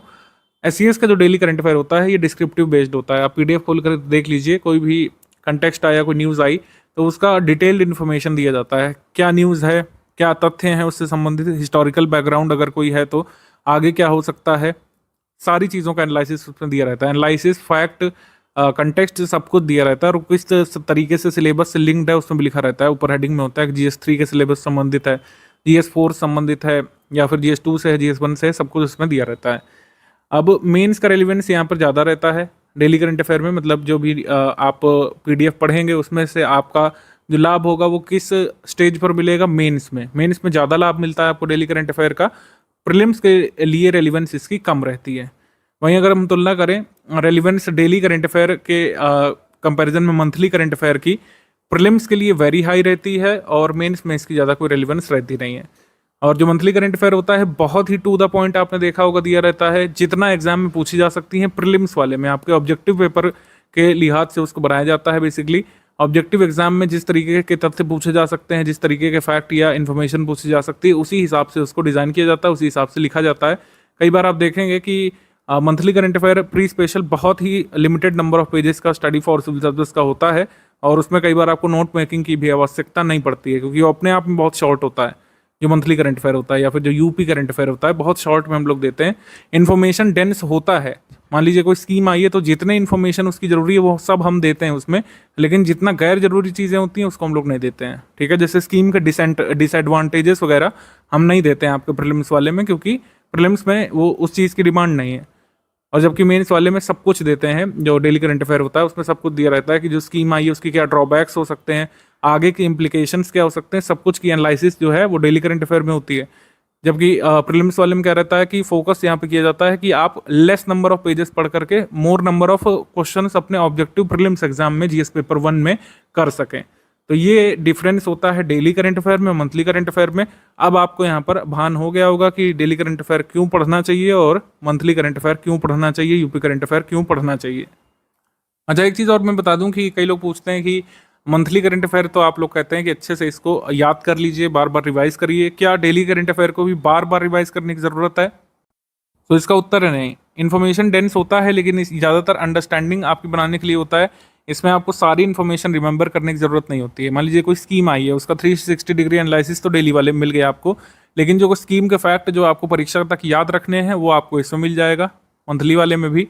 तो आप क्या कर सकते हैं कि इससे आप अपनी समझ बनाइए और याद करने के लिए सिर्फ मंथली करंट अफेयर का इस्तेमाल करिए। इस तरीके से daily current affair, monthly current affair आपस में अलग हैं या फिर आपस में एक जैसे हैं, ये सब हमने यहाँ पर आपको डिस्क्राइब कर दिया है। और अब आपको पता चल गया होगा कि डेली का भी अपना महत्व है और मंथली करंट अफेयर का भी अपना महत्व है। दोनों आपको फॉलो करने चाहिए at least first stage of preparation में।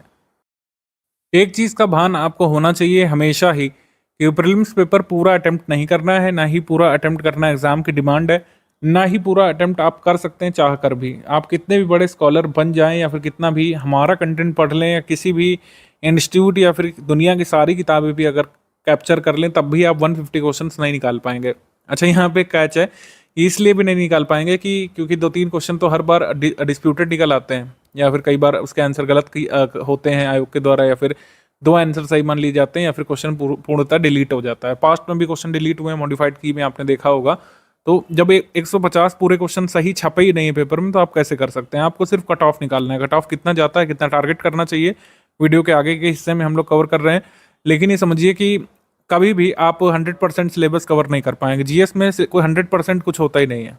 मैथ्स में, फिजिक्स में, केमिस्ट्री में आप लाए होंगे अपने स्कूल कॉलेज टाइम में 100%, लेकिन जीएस में 100% कुछ होता नहीं है। 100% नहीं किया जा सकता पेपर। 150 क्वेश्चंस कोई भी नहीं सही कर सकता है, कोई भी नहीं कर सकता है, ये आपको पता होना चाहिए। और 150 क्वेश्चंस करना एग्जाम की डिमांड भी नहीं है। 150 आप कवर कर लेंगे, उससे कोई लाभ आपको ना आगे के स्टेजेस में मिलेगा, ना इंटरव्यू में, कहीं कोई लाभ नहीं मिलने वाला। आप सिर्फ क्वालिफाइड लिखे जाएंगे और मेंस का फॉर्म भरेंगे। मेंस से ही जो है फाइनल मेरिट बनती है। अभी सब पेपर का पैटर्न वगैरह अभी आगे डिस्कस करेंगे। पेड ग्रुप सिर्फ ज्वाइन करना काफ़ी नहीं है, बहुत सारी मेहनत इसके आगे जाएगी। पेड ग्रुप ज्वाइन करना तो एक प्रोसेस का पार्ट है। पेड ग्रुप के बाद आपको पढ़ना है, सारे अपडेट देखने हैं, पीवाईक्यू पढ़ना है, जो कंटेंट आगे दिया जाएगा वो पढ़ना है। लेटर स्टेजेस में मेंस का आपको स्टडी करना है, फिर लिस्टिंग कंपाइलेशन कवर करना है प्रीलिम्स से जस्ट पहले, पेड क्विज के सारे क्वेश्चंस की प्रैक्टिस करनी है, टेस्ट सीरीज लगानी है। तभी यहाँ पर आपको कहा गया था ग्रुप अनाउंसमेंट के समय ही कि अगर आप डेली 5-6 घंटे यहाँ पे निकालते हैं तो ही जो है स्टडी फॉर सिविल सर्विसेज के साथ आप अपना सक्सेस हासिल कर सकते हैं। 5-6 आवर्स शुरू में आपको यहाँ पे देने पड़ेंगे। फर्स्ट सेकंड स्टेजेस में जब प्रीलिम्स एग्जाम एकदम नज़दीक होगा तो आपको 8-9 घंटे की स्टडी करनी पड़ती है, और जब मेंस एग्जाम एकदम नज़दीक होता है तो आपको 8-9-10 घंटे की स्टडीज़ यहाँ पर करनी पड़ती है। प्रैक्टिस रिसोर्सेज सिर्फ स्टडी फॉर सिविल सर्विस के रहेंगे। एससीएस का पेड क्विज जो चालू होगा 2024 के प्रीलिम्स होने के बाद, जुलाई में चालू हो जाएगा, जुलाई एंड तक। एससीएस का पीवाईक्यू कंपाइलेशन आपको करना है, एससीएस की टेस्ट सीरीज पढ़नी है, और एससीएस का एमसीक्यू बैंक ये आपको लास्ट प्रायोरिटी पे रखना है। अगर समय बचता है तो एससीएस का एमसीक्यू बैंक आप कर सकते हैं, अदरवाइज आपको इतना ही सफिशियंट होता है कई बार। फर्स्ट प्रायोरिटी ये है, सेकंड प्रायोरिटी पीवाईक्यू कंपाइलेशन है, थर्ड प्रायोरिटी यहाँ पर आपकी टेस्ट सीरीज है। तो ये तीनों तो करना ही है। प्रायोरिटी कोई भी रखें, पहले ये करें, पहले वो करें या पहले वो करें, ये आप डिसाइड कर सकते हैं। लेकिन 3 चीज़ें प्रैक्टिस रिसोर्सेज के रूप में कंपल्सरली आपको पढ़नी ही पड़ती हैं। स्टडी फॉर सिविल सर्विस का ये कमिटमेंट जो चार्ट होता है हम लोग देते हैं, कंपाइलेशन और लिस्टिंग पीडीएफ, ये आपको 6th वर्जन अब मिलेगा 2025 के लिए। ये कब मिलेगा, इसकी डेट्स यहाँ पर प्रस्तावित लिख दी गई है। ये 28 अक्टूबर को इतिहास का मिल जाएगा, ज्योग्राफी का आपको 19 अक्टूबर को मिल जाएगा, पर्यावरण का 28 सितंबर को पहले ही मिल जाएगा, विज्ञान का 15 नवंबर को, पॉलिटी का 22 नवंबर को, इकोनॉमी का 25 नवंबर को कंपाइलेशन लिस्टिंग पीडीएफ आपको मिल जाएगा। ये टोटल प्रीलिम्स ओरिएंटेड होता है। कंपाइलेशन लिस्टिंग से मेंस का कोई लेना देना नहीं है, प्रीलिम्स ओरिएंटेड कंटेंट होता है और प्रीलिम्स के लिए आपको इसको स्टडी करना पड़ता है। लेकिन अभी क्या पढ़ेंगे, अब आप सोचेंगे अक्टूबर तक कुछ नहीं पढ़ना है, छुट्टी, ऐसा कुछ नहीं है। अभी मैं वो चीज़ें बताने जा रहा हूँ जो आपको पढ़ना है शुरू में।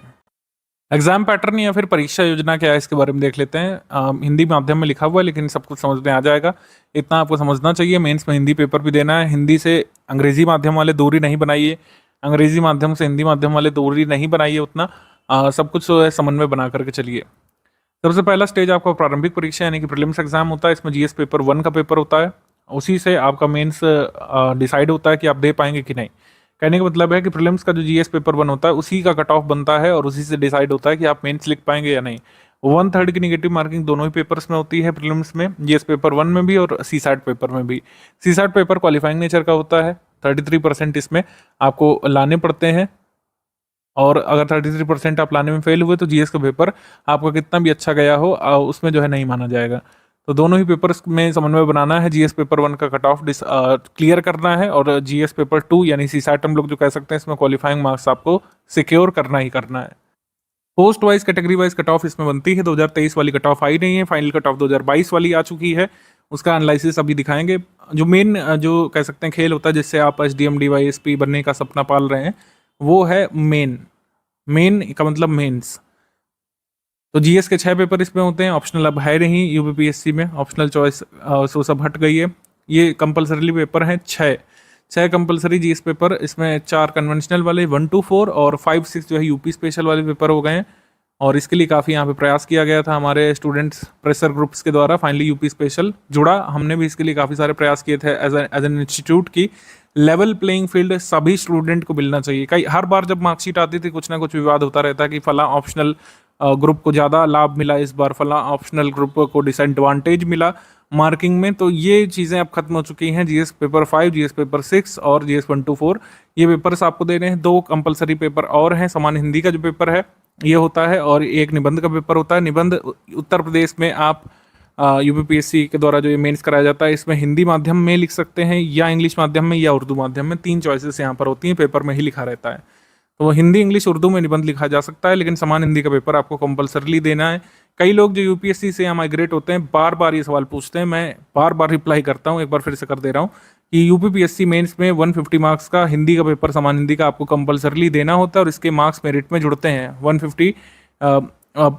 1500 नंबर के यहाँ पर लिखित पेपर होते हैं और 1500 नंबर में हिंदी का मार्किंग यहाँ पे जोड़ी जाती है।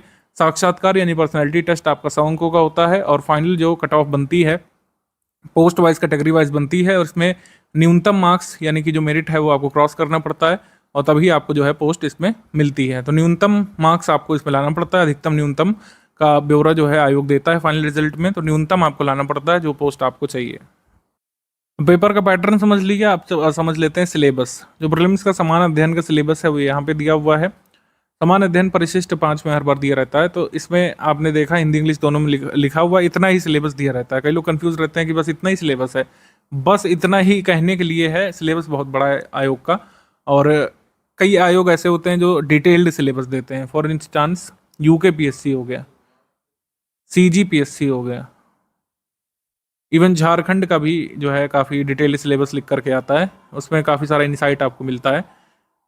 तो इसमें सिलेबस पढ़ करके ही इन आयोगों में आपको अंदाजा पड़ जाता है कि क्या क्या आने वाला है, कैसा पेपर बन सकता है।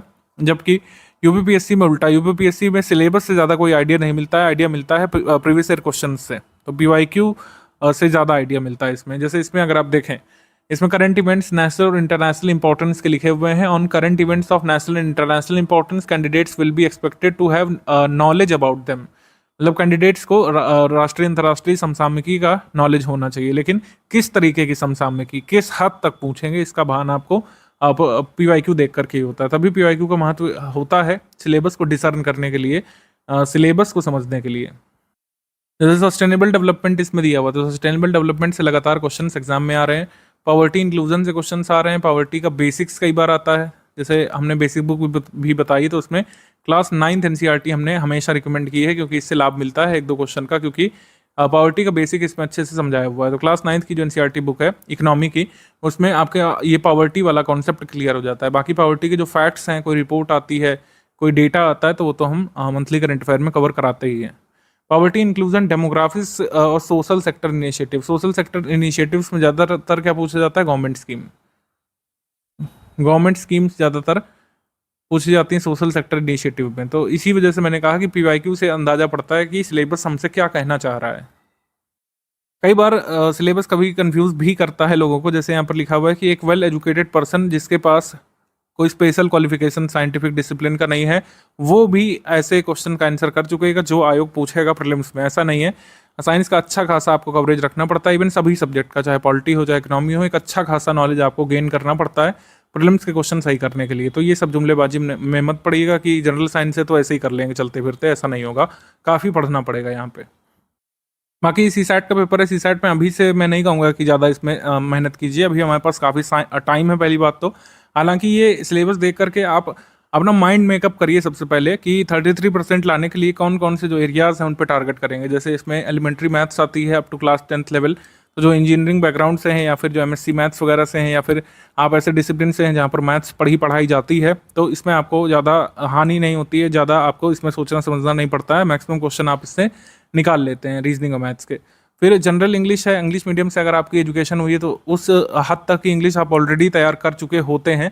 कुछ ब्रशअप करना पड़ता है आपको टॉपिक्स, जैसे पार्ट ऑफ स्पीच है, एक्टिव पैसिव हो गया, ट्रांसफॉर्मेशन ऑफ सेंटेंस है, डायरेक्ट इनडायरेक्ट के रूल्स, पंक्चुएशन रूल्स एक बार आपको देखने होते हैं, इडियम्स कुछ लर्न करने पड़ते हैं, वोकैबुलरी थोड़ा सा लर्न करनी पड़ती है। और ये जो चीज़ें हैं ये की जा सकती हैं 10-5 दिवस के टाइम स्पैन में। पूरा जनरल इंग्लिश आप सीसैट का तैयार कर सकते हैं 10-5 दिवस के टाइम स्पैन में, डेली 2 घंटे आप सामान्य हिंदी पूरा कंप्लीट कर सकते हैं। तो मैं कहूँगा कि अभी इतना जल्दी करने की पहली बात तो ज़रूरत भी नहीं, क्योंकि एग्जाम से पहले एक बार ब्रशअप करना पड़ेगा। लेकिन एक बार ये अच्छे से देख लीजिए, थोड़े से सीसैट के पीवाईक्यू लगा सकते हैं, आप पीवाईक्यू देख सकते हैं शुरुआत में, पहले 1-2 मंथ फर्स्ट स्टेज में पीवाईक्यू देखिए कि सीसैट में क्या क्या आता है, उतना भी सफिशिएंट है यहाँ पर। बाकी सीसैट की आगे स्ट्रैटेजी आपको ग्रुप में मिलती रहेगी। प्रीवियस ईयर एग्जामिनेशंस में जीएस पेपर 1 प्रीलिम्स का कट ऑफ क्या रहा है और क्या टारगेट आपको रखना चाहिए, इसके बारे में बात कर लेते हैं। अभी तो टारगेट वगैरह एग्जाम से पहले भी हम लोग कई बार डिस्कस करेंगे, लेकिन एक ओवरऑल माइंड मेकअप जो आपको लेकर के चलना है इस पर बात कर लेते हैं। कट ऑफ 2018 से हम यहाँ पर डिस्कस करेंगे, क्योंकि पैटर्न इससे पहले बहुत अलग था। GS paper mains, GS paper 1, GS paper 2 objective होते थे, 2 ऑप्शनल हुआ करते थे, तो कट ऑफ उससे पहले का डिस्कस करने का कोई लाभ नहीं है यहाँ पर। 2018 से पैटर्न चेंज हुआ है, उसको देख लेते हैं। तो 126 नंबर यहाँ पर कट ऑफ गया था, यानी कि 200 में से 126 नंबर आपके होने चाहिए थे। अच्छा, यूपीपीएससी में एक चीज़ ध्यान रखिएगा कि 150 क्वेश्चंस आते हैं जीएस पेपर 1 में, लेकिन मार्क्स होते हैं 200। ये बड़ा जरूरी ध्यान रखना। जीएस पेपर 1 जो ऑब्जेक्टिव होता है उसमें 200 मार्क्स का पेपर होता है, लेकिन क्वेश्चंस 150 होते हैं। सीसैट पेपर में 100 क्वेश्चंस होते हैं, तो इसमें जीएस पेपर 1 में 126 नंबर आपको 200 में से लाने थे। 94.5 क्वेश्चंस आपके सही होने चाहिए थे। पीसीएस के 2019 पेपर में 117 नंबर यहाँ पर कट ऑफ गया था। ये यूआर के लिए मैं कट ऑफ बता रहा हूँ, अदर कैटेगरीज के लिए अभी यहाँ पे नहीं डिस्कस कर रहा हूँ। अदर कैटेगरीज के लिए कम कम रहता है अपने अपनी कैटेगरीज के हिसाब से। अगर मैं हर कैटेगरी का बताऊंगा तो लंबी लंबी लिस्टें होंगी, फिर आप कंफ्यूज होंगे। टारगेट करते समय जो हाईएस्ट कट ऑफ जाता है यूआर का, उसके बारे में सोच करके आप चलिए। जिस भी कैटेगरी में आप आते हैं उसका कम कम रहता है। तो जीएस पेपर 1 में 2019 में 117 यहाँ पे कट ऑफ गया था। 200 मार्क्स में से 87.75 क्वेश्चन आपको निकालने थे नेगेटिव के बाद। पीसीएस 2020 में 110 ही कट ऑफ गया था, पेपर टफ लेवल का आया था। 2021 में 115 कट ऑफ यहाँ पे गया था, और 2022 में यहाँ पर कट ऑफ गया था 112। सो इस तरीके से कट ऑफ जाता है। 2023 का आया नहीं, लेकिन इसी के राउंड आप मान सकते हैं। तो ये आपको ओवरऑल रफ टारगेट दे देती है स्ट्रैटेजी। 100 सही क्वेश्चंस का हमको टारगेट रखना है नेगेटिव मार्किंग के बाद। नेगेटिव मार्किंग और जो कुछ क्वेश्चंस गलत हो जाते हैं, 150 क्वेश्चंस जैसे आते हैं, लेकिन कहने को 146 ही मैं हमेशा मानता हूँ, क्योंकि 2 क्वेश्चन डिस्प्यूटेड होते हैं, बहुत डिफिकल्ट टाइप के होते हैं, उसका आंसर सिर्फ आयोग बता सकता है। 2 क्वेश्चन आप ऐसे लगा लीजिए कि जो आप उत्तर मानेंगे उससे उल्टा ही उत्तर आयोग मानेगा। तो 4 क्वेश्चन आप मान के चलिए हर बार डिस्प्यूटेड होते हैं, और इस पर ऑब्जेक्शन होता ही होता है। मॉडिफाइड की बहुत सालों बाद आती है, जैसे 2021 तक की आई थिंक मॉडिफाइड की अभी अवेलेबल है, 2022 की मॉडिफाइड की नहीं अवेलेबल है हमारे पास, 2023 वाले पेपर की नहीं अवेलेबल है, 2024 होने जा रहा है जुलाई में। तो आप मान के चलिए कि आपको 100 सही क्वेश्चंस का टारगेट लेकर के चल रहा है, और स्टडी फॉर सिविल सर्विस के स्टडी मटेरियल से और प्रैक्टिस रिसोर्सेज से किया भी जा सकता है। बार बार प्रूफ हमने अपने फ्री वाले टेलीग्राम में शेयर किए हैं। यूपीपीएससी जीएस पेपर 1 में प्रीवियस ईयर में किस सब्जेक्ट या टॉपिक से कितने क्वेश्चंस बनते हैं, इसको भी एक बार ब्रीफली देख लेते हैं, समझ लेते हैं। जैसे हिस्ट्री ऑफ इंडिया यानी कि एंशिएंट मिडिवल हिस्ट्री से कुल मिलाकर 15 क्वेश्चन आए थे 2023 में। 2022 में भी 15 क्वेश्चन इसमें आए थे, और 8 क्वेश्चन आए थे 2021 वाले पेपर में, एंड 16 क्वेश्चन 2020 वाले पेपर में। 2019 वाले में 13 सवाल इसमें आए थे। इंटरनेशनल मूवमेंट या फिर मॉडर्न हिस्ट्री से आए थे 11 प्रश्न, 9 प्रश्न, 11 प्रश्न 6 और 9। तो इस तरीके से आप मान के चलिए 1/6 लगभग वेटेज जो होता है 28 से 29 से 30 क्वेश्चन ओवरऑल हिस्ट्री पोर्शन से बनते हैं। तो काफ़ी इंपॉर्टेंट टॉपिक होता है हिस्ट्री प्रीलिम्स एग्जाम के लिए। और इंडियन इकोनॉमी से 11 सवाल आए थे, जिसमें 7 करंट अफेयर के थे, इसमें 4 प्रश्न आए थे, इसमें करीब 2 करंट अफेयर के थे। 8 क्वेश्चन इसमें आए थे 2021 में, मोस्टली करंट अफेयर से लिंक होकर के आए थे। तो इकोनॉमी स्टैटिक और इकोनॉमी करंट अफेयर में क्या डिफरेंस होता है, इसको एक बार देख लेते हैं। इकोनॉमी स्टैटिक और इकोनॉमी करंट अफेयर क्वेश्चन में डिफरेंस होता है, जब भी हम डेफिनेशन बेस्ड क्वेश्चन या फिर एनसीईआरटी बेस्ड क्वेश्चन या फिर जो इस्टेब्लिश्ड नॉर्म्स हैं, जो नियम है, नियम कायदे कानून जो सरकार बना चुकी है, उस पर बात करते हैं, तो वो होता है आपका इकोनॉमी स्टैटिक, हम लोग उसको बोलते हैं। जैसे इसमें पूछा कि पॉवर्टी एस्टिमेशन का क्या मेथड भारत में फॉलो किया जाता है, तो हेड काउंट रेशियो फॉलो होता है। कैलोरी इनटेक से भी पॉवर्टी एस्टिमेशन भारत में हुआ है, और हाउस होल्ड कंजप्शन एक्सपेंडिचर से होता है। पर कैपिटा इनकम से भारत में कभी पॉवर्टी एस्टिमेशन होता नहीं, क्योंकि पर कैपिटा इनकम भारत में नहीं अवेलेबल हो पाती कई बार, और एक कुछ पैरेलल इकोनॉमीज भारत में चल रही हैं, इनफॉर्मल सेक्टर है। तो इसमें क्या होता है कि भारत में पर कैपिटा इनकम से पॉवर्टी एस्टिमेशन नहीं हुआ है कभी आज तक। तो ये हो गया इकोनॉमी। अब मान लीजिए पॉवर्टी एस्टिमेशन का कोई नया मेथड अनाउंस हो जाता है तो वो हो जाएगा इकोनॉमिक करंट अफेयर। जैसे इकोनॉमिक करंट अफेयर में जो नया इकोनॉमिक सर्वे या फिर जो नया बजट आता है उससे कई बार प्रश्न आते हैं। ये पेपर है 2020 वाले पेपर का, और इसमें बजट 2020-21 से देखिए प्रश्न पूछा गया है। कृषि की आय दोगुनी करने के लिए ग्रामीण विकास पर ध्यान केंद्रित किया गया है बजट 2020-21 में, और इसमें 16 पॉइंट प्रोग्राम कृषि सिंचाई ग्रामीण विकास के लिए यहाँ पे अनाउंस किए गए थे। तो अब आप ये मान के चलिए अगर बजट से आपके 2025 वाले पेपर में सवाल आया तो किस बजट से प्रश्न आएगा? बजट आएगा बजट 2025-26 से, ये आप मान के चलिए। तो बजट 2025-26 से यहाँ पे प्रश्न पूछा जाएगा, ना कि बजट 2020-21 से। तो ये हो गया इकोनॉमिक करंट अफेयर। जैसे बजट से ये प्रश्न बन सकता है, 2021 वाले एक पेपर में पूछा गया था कि 2021-22 के बजट में जो एलोकेशन किए गए हैं उसके हिसाब से इसको क्रम से लगा दीजिए, ठीक है। तो ये हो गया। मैं आपको जो बताने की कोशिश कर रहा हूँ कि जब भी इकोनॉमिक करंट अफेयर का सवाल होता है तो वो प्रश्न हर साल बदल जाएगा। आपकी बार जो सवाल आएगा 2024 वाले पेपर में या फिर आपके 2025 वाले पेपर में वो लेटेस्ट बजट से आएगा, पुराने बजट से नहीं। जैसे पुरानी कोई गवर्नमेंट स्कीम पूछी या पुरानी जो कमिटीज़ हैं पॉवर्टी एस्टिमेशन संबंधित या फिर किसी अन्य कार्य के लिए बनाई गई कमेटी, उससे संबंधित अगर चीज़ें पूछेंगे तो उसको हम लोग कहेंगे इकोनॉमिक करंट अफेयर। जैसे पुरानी स्कीम्स इसमें पूछी, नाबार्ड की स्थापना कब हुई, किसान क्रेडिट कार्ड कब आया था, और establishment of regional rural bank ये कब कब हुआ था, तो ये आपका इकोनॉमी स्टैटिक हो गया। इकोनॉमी में डेफिनेशन बेस्ड क्वेश्चन की कोर इन्फ्लेशन क्या होता है, हेडलाइन इन्फ्लेशन क्या होता है, WPI क्या होता है, CPI क्या होता है, ठीक है, एब्सोल्यूट पॉवर्टी किसे कहते हैं, ये सब जो चीज़ें डेफिनेशन बेस्ड है, जो इस्टेब्लिश्ड डेफिनेशन है उसको हम लोग बोलेंगे इकोनॉमी स्टैटिक, और जो नवीन चीज़ें पूछेंगे उसको बोलेंगे इकोनॉमी करंट अफेयर। जैसे अगर आपसे पूछें कि रिप्लेसमेंट लेवल फर्टिलिटी की वैल्यू क्या होती है तो ये हो जाएगा 2.1, ये स्टैटिक हो गया। लेकिन अभी भारत में पूछें कि TFR कितनी चल रही है, जैसे ये पूछा प्रीवियस ईयर में 2015-16 के हिसाब से, अगर 19-20 के हिसाब से पूछें तब ये आंसर डिफरेंट हो जाएगा, तो इसको हम लोग बोलेंगे economic current affair. General science के इसमें क्वेश्चन ज़्यादा आते हैं। साइंस टेक्नोलॉजी क्वेश्चन UPPSC में कम आते हैं। साइंस टेक्नोलॉजी जैसे UPSC में आजकल ज़्यादा पूछी जा रही है, इसमें जनरल साइंस आती है। जनरल साइंस और साइंस टेक में क्या अंतर है इसको भी देख लेते हैं थोड़ा सा। जनरल साइंस का मतलब हो गया जो हम चीज़ें डेफिनेशन NCERT में पढ़ते हुए आ रहे हैं, जो इस्टेब्लिश्ड चीज़ें हैं, जैसे कौन क्या होता है, हमारे बॉडी की वर्किंग कैसी होती है, कौन से केमिकल का क्या यूज़ है। जैसे आपसे पूछ लें कि वुड स्पिरिट जो है किसे कहते हैं, वुड स्पिरिट, वुड स्पिरिट क्या है? मिथाइल एल्कोहल है, मिथाइल एल्कोहल इसी को बोलते हैं, और इसी को बोलते रहेंगे जब तक ये बदल नहीं दिया जाता। जबकि जो टेक्नोलॉजी है वो लगातार चेंज हो रही है। AI आया है, फिर आपने देखा कई सारे GPT सिस्टम आ गए हैं। GPT का फुल फॉर्म आपसे पूछ लें, या फिर जो कई सारे लार्ज लैंग्वेज मॉडल्स आ गए हैं, लार्ज लैंग्वेज मॉडल्स, LLM जिसको बोलते हैं। कई सारे नए रोबोट्स, चैटबॉट्स लॉन्च किए जा रहे हैं, तो ये तो लगातार बदल रहे हैं ना। जैसे चैट GPT किसका था? OpenAI का था। फिर गूगल ने अपना कौन सा लॉन्च किया है? बार्ड लॉन्च किया है। एलॉन मस्क ने अपनी कंपनी का अलग लॉन्च किया है। तो इन सब के नाम जो है ये तो हम नहीं पढ़ सकते हैं पहले से किसी बुक में, ये तो नवीन टेक्नोलॉजी है जो जनरली इवॉल्व हो रही है। भारत का जो चंद्रयान मिशन है वो कंप्लीट हो चुका है, अब हम गगनयान की ओर देख रहे हैं, समुद्रयान की ओर देख रहे हैं। नए नए मिशन आ रहे हैं। भारत ने जो अपना लक्ष्य रखा है अपना इंटरनेशनल स्पेस सेंटर स्थापित करने का, वो कब तक का है, ये सब चीज़ें नवीन टेक्नोलॉजी है। और जो हमारी बॉडी की वर्किंग है, जो केमिकल फार्मूलाज है जो हम लोग पढ़ते हुए आ रहे हैं, किस राशि का क्या यूनिट होता है, वो सारी चीज़ें, किस हम लोग क्वांटिटी से क्या क्या मापते हैं। जैसे 2021 वाले पेपर में पूछा था कि ब्लड ग्लूकोज लेवल किससे मापते हैं। तो ये सारी चीज़ें, ये स्टैटिक इकोनॉमी, स्टैटिक साइंस या फिर जनरल साइंस में आ जाएंगे। जो टेक्नोलॉजी लगातार इवॉल्व हो रही है, जैसे कार्बन फाइबर्स हैं, काफ़ी चर्चा में है कार्बन फाइबर्स। ये किसी NCERT बुक में दिया नहीं था, क्योंकि NCERT जब छपी तब कार्बन फाइबर अस्तित्व में नहीं था, लेकिन अब ये चर्चा में है क्योंकि ये स्टील जितना मजबूत है और प्लास्टिक से भी हल्का है। ठीक है, तो ये कार्बन फाइबर अब चर्चा में आया है। हमने यहाँ पे क्या पढ़ा है अपने जनरल साइंस में बुक्स में? पॉलीमर्स पढ़े हैं, पॉलीमर्स पढ़े हैं। तो ये हो गया पॉलीमर, क्या हो गया, ये जनरल साइंस हो गया, और कार्बन फाइबर क्या हो गया, साइंस टेक्नोलॉजी हो गया।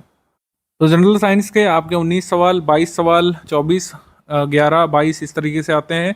साइंस टेक्नोलॉजी वाले प्रश्न हमारे मंथली करंट अफेयर से कवर हो जाते हैं, तो उसको अलग से आपको पढ़ने की ज़रूरत नहीं पड़ती। मंथली करंट अफेयर में ऑलरेडी एक सेक्शन अब हमारे मैगजीन में होने लगा है साइंस टेक्नोलॉजी वाला, उससे कवर हो जाते हैं सारे सवाल। इंडियन पॉलिटी के 22 प्रश्न इसमें, 16 प्रश्न इसमें, 26 इसमें, 20 इसमें और 22 इसमें, इस तरीके से आए, मतलब 20 के अराउंड पॉलिटिक्स सवाल आने ही आने हैं। इंडियन ज्योग्राफी, वर्ल्ड ज्योग्राफी 21 से लेकर 22-23 प्रश्न इसमें कई बार आ जाते हैं। 21 इधर आए, 18, 16, 16, 18 इस तरीके से प्रश्न आए। फिर आप देखें इन्वायरमेंट इकोलॉजी से 6 प्रश्न, 8 प्रश्न, 4, 13 प्रश्न भी आ चुके हैं एक ईयर में, 12 प्रश्न आ चुके हैं। यूपी जी के यूपी करंट अफेयर से 6-7 सवाल आते हैं, ये यहाँ पे दिया हुआ है। नेशनल इंटरनेशनल करंट अफेयर से 29 से 30 सवाल आते हैं, कभी 33 भी आए हैं, 28 भी आए हैं, 29, 30 इस तरीके का होता है।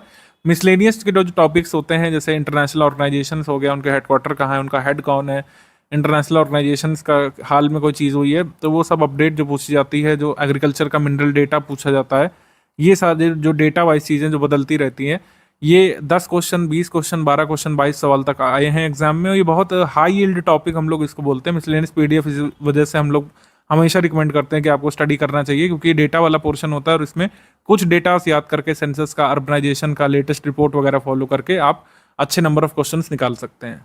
तो ये ओवरव्यू हो गया। अब ये स्ट्रैटेजी ऐसा हो सकता है आपके प्रीलिम्स से पहले हम कुछ अपग्रेड करके दें, चेंज करके दें, लेकिन अभी के लिए ये मान के चलिए कि इतना इतना वेटेज है। जैसे यूपी जीके है, मान लीजिए आप डेली 5-5 घंटे पढ़ रहे हैं तो उसका लाभ नहीं, क्योंकि उससे 6-7 क्वेश्चन आने हैं। तो ये ओवरव्यू हो गया कि कौन कौन से सब्जेक्ट जरूरी हैं। जैसे आपने नोटिस किया कि हिस्ट्री जरूरी है और साइंस जरूरी है, ज्योग्राफी जरूरी है, पॉलिटी जरूरी है। तो ये कुछ ऐसे सब्जेक्ट हैं जो प्री में भी इनका वेटेज है, मेंस में भी वेटेज है। तो इसीलिए यहाँ पर अब बात कर लेते हैं कि शुरू में बेसिक आपको क्या पढ़ना है और 3 स्टेज की स्ट्रैटेजी क्या होती है। तो प्री मेंस के कुछ टॉपिक्स होते हैं जो कॉमन होते हैं, तो इसी वजह से इन्हीं की बेसिक बुक्स आपको रिकमेंड की जाती है। जैसे यूपी जीके की कोई बेसिक बुक नहीं हो सकती है, आर्ट कल्चर की कोई बेसिक बुक हम यहाँ पे नहीं रिकमेंड करते हैं। जिसका वेटेज है प्री मेंस में, उसी का बेसिक आपको कवर करना पड़ता है पहले स्टेज में। जैसे मॉडर्न हिस्ट्री और आधुनिक भारत का इतिहास हम लोग जो कह सकते हैं, प्री में भी जरूरी है ही, 8-9 क्वेश्चन प्रीलिम्स के लिए, और जीएस पेपर 1 में भी इसका रोल है। पॉलिटी राज्य व्यवस्था के लिए एम लक्ष्मीकांत की किताब यहाँ पे इंपॉर्टेंट होती है प्रीलिम्स के लिए और जीएस पेपर 2 के लिए। आर्ट कल्चर में सिर्फ मेंस में आता है, इस वजह से प्रारंभिक परीक्षा में जो तथ्य वगैरह होते हैं उसके लिए हम छोटी सी पीडीएफ दे देते हैं, फैक्चुअल लिस्टिंग उसी से कवर हो जाता है। बहुत बेसिक यहाँ पे आर्ट कल्चर में नहीं बनाना है। और ज्योग्राफी के लिए प्री में भी इसमें वेटेज है, फिजिकल ज्योग्राफी का जीएस पेपर 1 में भी है। इन्वायरमेंट में प्री और जीएस 3 मेंस में बेसिकली अपडेट्स इसमें पूछे जाते हैं। कोई स्कीम आ गई इन्वायरमेंटल डिग्रेडेशन के बारे में, विवेचना करने को आ सकता है, तो इन्वायरमेंट का बेसिक्स आता है प्रीलिम्स में और कॉन्सेप्ट आता है मेंस में, अप्लाइड जिसको हम लोग बोलते हैं। साइंस इसमें आती है प्रीलिम्स में, लेकिन साइंस टेक आती है जीएस 3 मेंस में। करंट अफेयर के लिए सिर्फ स्टडी फॉर सिविल सर्विस को फॉलो करिए प्री मेंस, और इंटरव्यू तक के लिए पूरा support study for civil service का आपको मिलता रहेगा। कैसे क्या पढ़ना है, क्या वेटेज है और किस पीडीएफ का क्या महत्व है, हम पहले ही डिस्कस कर चुके हैं। कुछ बेसिक बुक्स की रीडिंग रिकमेंडेड है और वो बेसिक बुक हमने शेयर भी कर दी है आपके ग्रुप में, आप देखेंगे।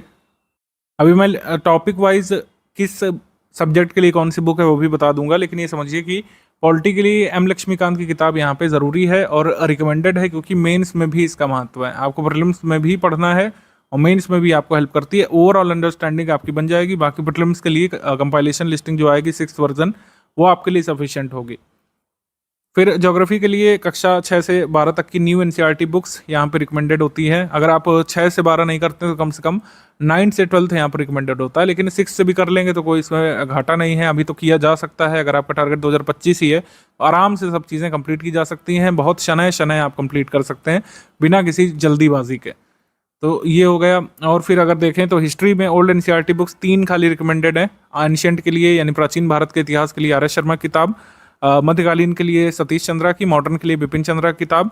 इकोनॉमी के लिए क्लास 9 से लेकर 12th रिकमेंडेड है, माइक्रो इकोनॉमिक्स केवल। लेकिन अगर सिर्फ 9th वाली भी कर लेंगे, क्योंकि इसमें कह सकते हैं एम्प्लॉयमेंट और पॉवर्टी के बारे में है, तो उतना भी बेसिक सफिशिएंट है। बाकी क्लास 9 से 12 तक का पूरा समरी भी हम दे देते हैं, तो अलग अलग बुक पढ़ने की ज़रूरत नहीं होती है। अब देखिए सब्जेक्ट वाइज क्या कैसे पढ़ना है इसको समझ लीजिए, क्योंकि ये सवाल बार बार पूछा जाता रहता है कि सर सब्जेक्ट वाइज कैसे क्या पढ़ें।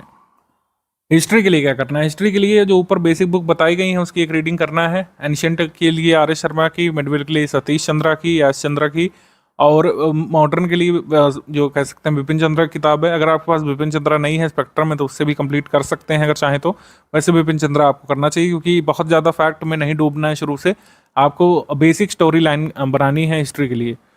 अच्छा, कुछ लोग समझते हैं कि इन किताबों से क्या पेपर में हो जाएगा, ऐसा कुछ नहीं है। ये सब बेसिक बनाने के लिए है और बेसिक बनाना ज़रूरी है, तभी आपको कंपाइलेशन लिस्टिंग का मैक्सिमम बेनिफिट मिलता है।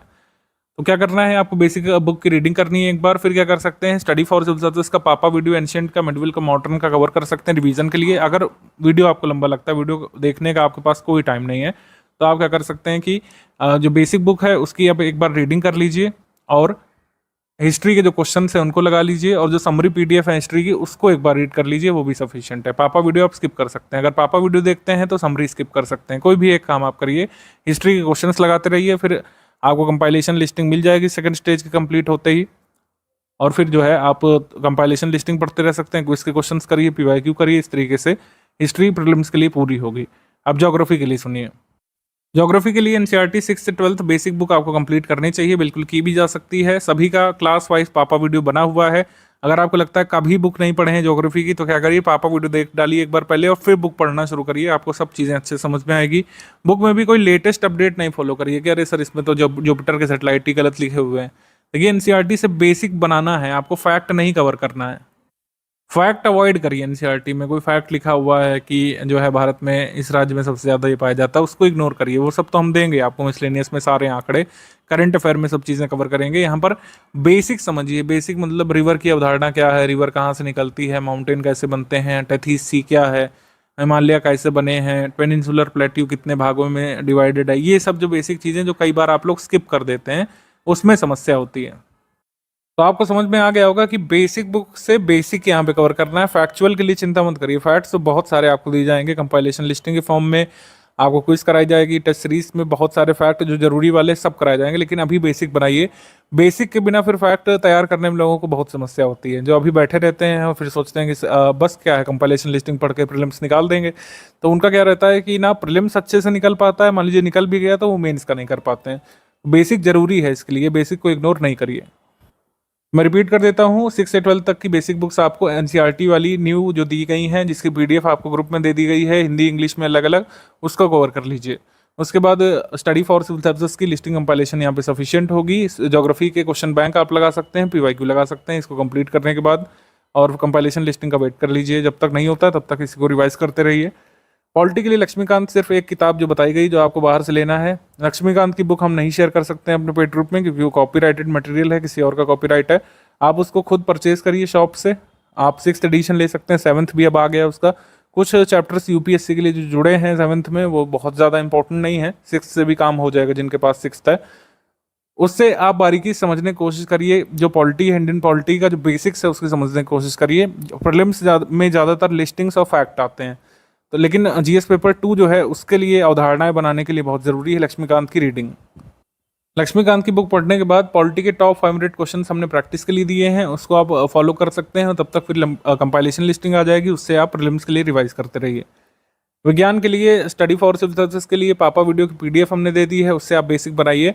टॉप 600 एनसीईआरटी क्वेश्चंस दे दिए हैं एनसीईआरटी बुक्स के ही, उसको आप लगा सकते हैं। और कंपाइलेशन लिस्टिंग जो आ जाएगी प्रीलिम्स के लिए वही सफिशिएंट होगी। साइंस के लिए, साइंस की आपको बुक क्लास वाइज नहीं पढ़नी है, जो पापा वीडियो दिया गया है वही सफिशिएंट है। और पापा वीडियो नहीं पढ़ सकते हैं, पापा वीडियो की पीडीएफ भी हमने बना करके दे दी है। एनवायरनमेंट के लिए स्टडी फॉर सिविल सर्विस की समरी पीडीएफ, टॉप 400 क्वेश्चन फिलहाल दे दिए गए हैं, इससे इतना ही सफिशिएंट है अभी के लिए। स्टडी फॉर सिविल सर्विस की समरी से बेसिक बनाइए, क्वेश्चंस की प्रैक्टिस कर लीजिए। एनवायरनमेंट की कंपाइलेशन लिस्टिंग जो आ जाएगी प्रीलिम्स के लिए, केवल उसी को पढ़िएगा। मेंस के लिए भी एनवायरनमेंट का जो आपको कंटेंट मेंस ग्रुप में अलग से मिला होगा उससे होगा, क्योंकि एनवायरनमेंट में ज़्यादातर करंट अफेयर आते हैं मेंस में। अर्थव्यवस्था के लिए हमने बताया क्लास 9 से 12 तक की मैक्रो इकोनॉमिक्स की समरी हमने दे दी है। अगर बुक पढ़ना चाहते हैं तो 9th की जरूर पढ़ लीजिए, अदरवाइज बुक्स आप स्किप करके तो ये समरी दी हुई है ना, इसको पढ़ लीजिए आप। और फिर इकोनॉमी की हमने बेसिक फैक्ट की डेफिनेशन की कंपाइलेशन दे दी है स्टैटिक इकोनॉमी के लिए। मतलब स्टैटिक इकोनॉमी आप लोग अगर सोच रहे हो कि कैसे तैयार करें, तो जो इकोनॉमी की हमने कंपाइलेशन पीडीएफ दे दी है ग्रुप की शुरुआत में ही, उससे आपकी स्टैटिक इकोनॉमी और जो बेसिक कॉन्सेप्ट है वो कवर हो जाएंगे इकोनॉमी के। आप इन्फ्लेशन की डेफिनेशन नहीं जानते हैं, आप अगर WPI नहीं जानते हैं, कितने इंडेक्सेस आते हैं, कोर इंडस्ट्रीज भारत की कौन कौन सी है, भारत की इंडस्ट्रियल पॉलिसी कितनी बार रिवाइज हुई है, ये सारी चीज़ें सब इसमें बेसिक इकोनॉमी कंपाइलेशन में कवर करा दी गई है। तो करंट अफेयर इकोनॉमी का कैसे कवर होगा? करंट अफेयर कवर होगा जब यूनियन बजट, यूपी बजट, ये सब आपको नया दिया जाएगा। इकोनॉमिक सर्वे जो सरकार द्वारा नया जारी किया जाएगा 2025 वाला, वो दिया जाएगा। बजट 2025 वाला जरूरी है, हालांकि 24 वाला भी आपको मिल जाएगा रेफरेंस के लिए, अच्छे समझने के लिए। जब बजट का हम बनाएंगे, क्योंकि चुनाव के बाद ही अब बजट आएगा, ये चुनाव का वर्ष है तो बजट फेब में नहीं आता, जुलाई में आता है। तो जुलाई तक जो बजट आएगा उसको हम लोग समराइज करके आपके ग्रुप में देंगे। बाकी करंट अफेयर के लिए हमने बता दिया, daily current affair basic understanding और मेंस की अंडरस्टैंडिंग के लिए पढ़ते रहिए। डेली अपडेट्स के लिए डेली करंट अफेयर का जो कह सकते हैं क्विज वगैरह है ये शुरू हो जाएगा। क्विज ग्रुप आपका शुरू होगा 2024 के प्रीलिम्स होने के बाद, मतलब जुलाई एंड तक आप मान के चलिए आपका क्विज ग्रुप शुरू हो जाएगा। मंथली करंट अफेयर पीडीएफ हर माह के अंत में भेजी जाती है, प्रारंभिक परीक्षा में पूछे जाने वाले सवालों को कवर करती है, तो वो आपको कवर करते रहना है। जैसे जैसे दी जा रही है उसको कवर करते रहिए। मिसलेनियस टॉपिक्स जो अपडेटेड अभी तक हैं वो हमने दे दिए हैं। 2025 में आपका पेपर है, कई आंकड़े कई बार बदल जाते हैं, तो जो भी अपडेट होगा, मान लीजिए ISFR नहीं आएगी आपके एग्जाम के लिए, वो आपको अपडेट करके दी जाएगी। यूपी स्पेशल में यूपी स्टैटिक जीके आती है, यूपी करंट अफेयर आती है। तो यूपी स्टैटिक जीके और यूपी जीके के टॉप 1000 क्वेश्चन ये स्टैटिक के लिए हैं। बाकी यूपी करंट अफेयर आपके ग्रुप में आता रहेगा। यूपी बजट, यूपी का कोई भी अपडेट आ गया, कोई रिपोर्ट आ गई, वो आपके ग्रुप में मिलता रहेगा। यूपी स्टैटिक इससे कवर होगा, यूपी स्टैटिक के नोट से और 1000 क्वेश्चन से। स्टैटिक मतलब उत्तर प्रदेश कितने इकोनॉमिकल जोन्स में डिवाइडेड है, कितने इकोलॉजिकल जोन्स में डिवाइडेड है, ठीक है। उत्तर प्रदेश में कितने बर्ड सेंचुरी हैं अभी तक, उत्तर प्रदेश में रामसर साइट कितने, ये सब स्टैटिक के नोट्स में कवर है। और उत्तर प्रदेश का जितना भी करंट अफेयर है वो आपको मंथली बेसिस पर मिलता रहेगा। तो आई होप अब सब्जेक्ट वाइज क्लियर होगा क्या कैसे करना है। प्रायोरिटी वगैरह अभी आप छोड़ सकते हैं, क्योंकि अभी एकदम तो नज़दीक है नहीं प्रीलिम्स, अभी काफ़ी टाइम है हमारे पास। अभी तो आपको स्टडी ओरिएंटेशन बनाना है, तो ये प्रायोरिटी वाला छोड़ दीजिए। अभी किस तरीके से कैसे सब्जेक्ट वाइज आपको स्टडी करना है ये समझिए। अगर आप 2025 के फुल पेड ग्रुप में हैं, या फिर ओनली टेस्ट सीरीज वाले ग्रुप में हैं, या फिर test series with current affair वाले पेड बैच में हैं, तो इस तरीके से आपके टेस्ट होंगे। 1 सितंबर 2024 से शुरू होगा। पहले सेक्शनल टेस्ट होने हैं, 20 section wise test, 15 full length test होने हैं। सेक्शनल टेस्ट इस तरीके से होंगे, एंशिएंट हिस्ट्री का पहले होगा। सब्जेक्ट या फिर जो आपको स्टडी मटेरियल तैयार करना है उसके बारे में लिखा है, RS Sharma basic NCERT book plus study for civil service summary. तो इस तरीके से आपका पहला टेस्ट होगा 7 को, फिर दूसरा 13 सितंबर को बाद में। तो ये पूरी डेट दी हुई है। अब इसमें कुछ परिवर्तन हम लोग कर सकते हैं। कभी भी कोई अगर परिवर्तन होगा डेट्स में, तो आपको मैसेज जो है आपके क्विज वाले ग्रुप में मिल जाएगा, या फिर आपको पेड ग्रुप में बता दिया जाएगा। जिस दिन टेस्ट होता है 8 बजे टेस्ट की PDF आपके ग्रुप में आती है। टेस्ट जो है हम OMR फॉर्मेट में करवाते हैं, मतलब एक डमी OMR आपको दिया जाएगा, उसमें आपको करना पड़ेगा। UPPSC का प्रीलिम्स एग्जाम आपको हर हाल में ऑफलाइन मोड में ही देना है, ऑनलाइन एग्जाम होता नहीं है स्टेट PCS का कभी भी, ठीक है। तो आपको ये OMR पर ही करना होगा। ये ऐप वगैरह में हम टेस्ट सीरीज नहीं कराते, जिससे OMR में अगर आपको एक्चुअल पेपर देना है तो OMR में आपको प्रैक्टिस भी करनी चाहिए। मतलब आप अगर ऑनलाइन भी ले रहे हैं तब भी आपको OMR पर ही अटेम्प्ट करना चाहिए, ये हमारा रिकमेंडेशन होता है। जिस मोड में आप परीक्षा देने जा रहे हैं उसी मोड में आपको तैयारी करनी चाहिए। जैसे पेड क्विज है वो तो ऑनलाइन ही हो सकती है, उसका अपना बेनिफिट है। टेस्ट सीरीज आपको क्वेश्चन पेपर चाहे तो प्रिंट करके कर सकते हैं, चाहे इसको ऑनलाइन कर सकते हैं OMR में भर करके। एक डमी OMR हम आपको देंगे, उसको चाहे तो प्रिंट कर सकते हैं, तो मार्केट में OMR अवेलेबल होती है। जिस भी तारीख को होगा टेस्ट की PDF आएगी, क्वेश्चन पेपर आप उसको अटेम्प्ट करिए, फिर आंसर शीट आ जाएगी। आपकी आंसर शीट दी हुई होगी, जहाँ जहाँ पर जरूरी होगा रेलिवेंट एक्सप्लेनेशन भी दिया रहता है। कई बार हमारे एक्सप्लेनेशन से एक क्वेश्चन के एक्सप्लेनेशन से 2-2, 3-3 क्वेश्चन कई बार हमारे प्रीलिम्स एग्जाम में देखे गए हैं। सब प्रूफ हमने दिए हैं। कई बार हम 4 स्टेटमेंट का अगर क्वेश्चन बना रहे हैं तो उसी एक क्वेश्चन से 2 क्वेश्चन तक आपके एक प्रीलिम्स पेपर में आए हैं। स्टडी फॉर सिविल सर्विसेज की टेस्ट सीरीज बहुत रिसोर्स इंटेंसिव, इन्फॉर्मेशन डेंस होती है और थोड़ा सा लेंदी आप कह सकते हैं, लेकिन हमेशा की तरह बेनिफिशियल हमारी टेस्ट सीरीज होती है। PYQ इधर उधर करके हमारी टीम टेस्ट सीरीज नहीं बनाती है। आपको टेस्ट सीरीज सब्सटेंशियल मिलती है, जिससे आप सिलेबस का एक बड़ा चंक रिवाइज कर सके। ये हमारा उद्देश्य होता है आपको टेस्ट सीरीज कराने का, और हर बार फ्रेश टेस्ट सीरीज इसीलिए दी जाती है। हमारी कभी पुरानी आप टेस्ट सीरीज देख सकते हैं, 2018 से 2017 से बनाना शुरू किया है, और 7-8 वर्षों में आप देखिएगा हर साल की टेस्ट सीरीज के क्वेश्चन आपको नए मिलेंगे, GS के भी, करंट अफेयर के भी। UPPSC 2025 में मैंने जैसे 3 स्टेज स्ट्रैटेजी के बारे में बात की है, तो ये क्या है इसको समझिए। आप अपनी स्ट्रैटेजी को, जो कि एक लॉन्ग टर्म स्ट्रैटेजी है, इसको 3 हिस्सों में तोड़ सकते हैं। पहला स्टेज होगा 5 घंटे डेली आपको स्टडी करना है। ये जो पहला स्टेज है ये लास्ट करना चाहिए 30 डेज से लेकर 45 डेज तक। मतलब जितना भी हमने बेसिक आपको स्टडी मटेरियल और बुक्स बताए हैं, ये आपको 30 से 45 डेज तक कंप्लीट करना चाहिए। बेसिक बुक आपको कवर करनी है हिस्ट्री, पॉलिटी, ज्योग्राफी की, सिर्फ 3 कवर करनी है, और तो किसी सब्जेक्ट की बताई नहीं गई है। अंडरस्टैंड करना है आपको daily current affair. Daily current affair को कॉम्प्रिहेंसिवली अंडरस्टैंड करने के लिए 10-15 दिवस यहाँ पर काफ़ी हैं। पहले ऐसा हो सकता है कि आपको एक दिन का करंट अफेयर कवर करने में 2-2.5 घंटे लग रहे हैं, फिर जो है कम टाइम लगेगा, 1.5 घंटे लगेगा, फिर 1 घंटे। आपको 30 मिनट भी लाना है कि 30 मिनट में आप डेली करंट अफेयर कवर करके नोट्स भी बना सकें। और सब पूरा उदाहरण मैं आपको अभी एक एक करके देने वाला हूँ कैसे ऐसा कर सकते हैं। 2 मंथ का प्री स्पेशल करंट अफेयर आपको इस पूरे फर्स्ट स्टेज की जर्नी में कवर कर लेना है। यूपी करंट अफेयर जितना कवर करना है वो आप मतलब यूपी करंट अफेयर जो की पीडीएफ जो दी गई है वो आपको कवर कर लेना है। पीवाईक्यू एनालिसिस जो है स्टडी करना शुरू कर दीजिएगा। पीवाईक्यू का अभी सिर्फ एनालिसिस करिए, उसके मतलब कह सकते हैं रिवाइज मत करिए ना, उसको तैयार करने की कोशिश करिए। पीवाईक्यू में एनालिसिस ये करिए कि किस तरीके के क्वेश्चंस बनते हैं, कितने लेंदी क्वेश्चंस बनते हैं एक पेपर में, कितने टफ कितने ट्रिकी क्वेश्चन बन रहे हैं, क्या आप इन क्वेश्चंस का आंसर एनसीईआरटी बुक पढ़ के कर सकते हैं कि नहीं, और नोट मेकिंग कैसे करें।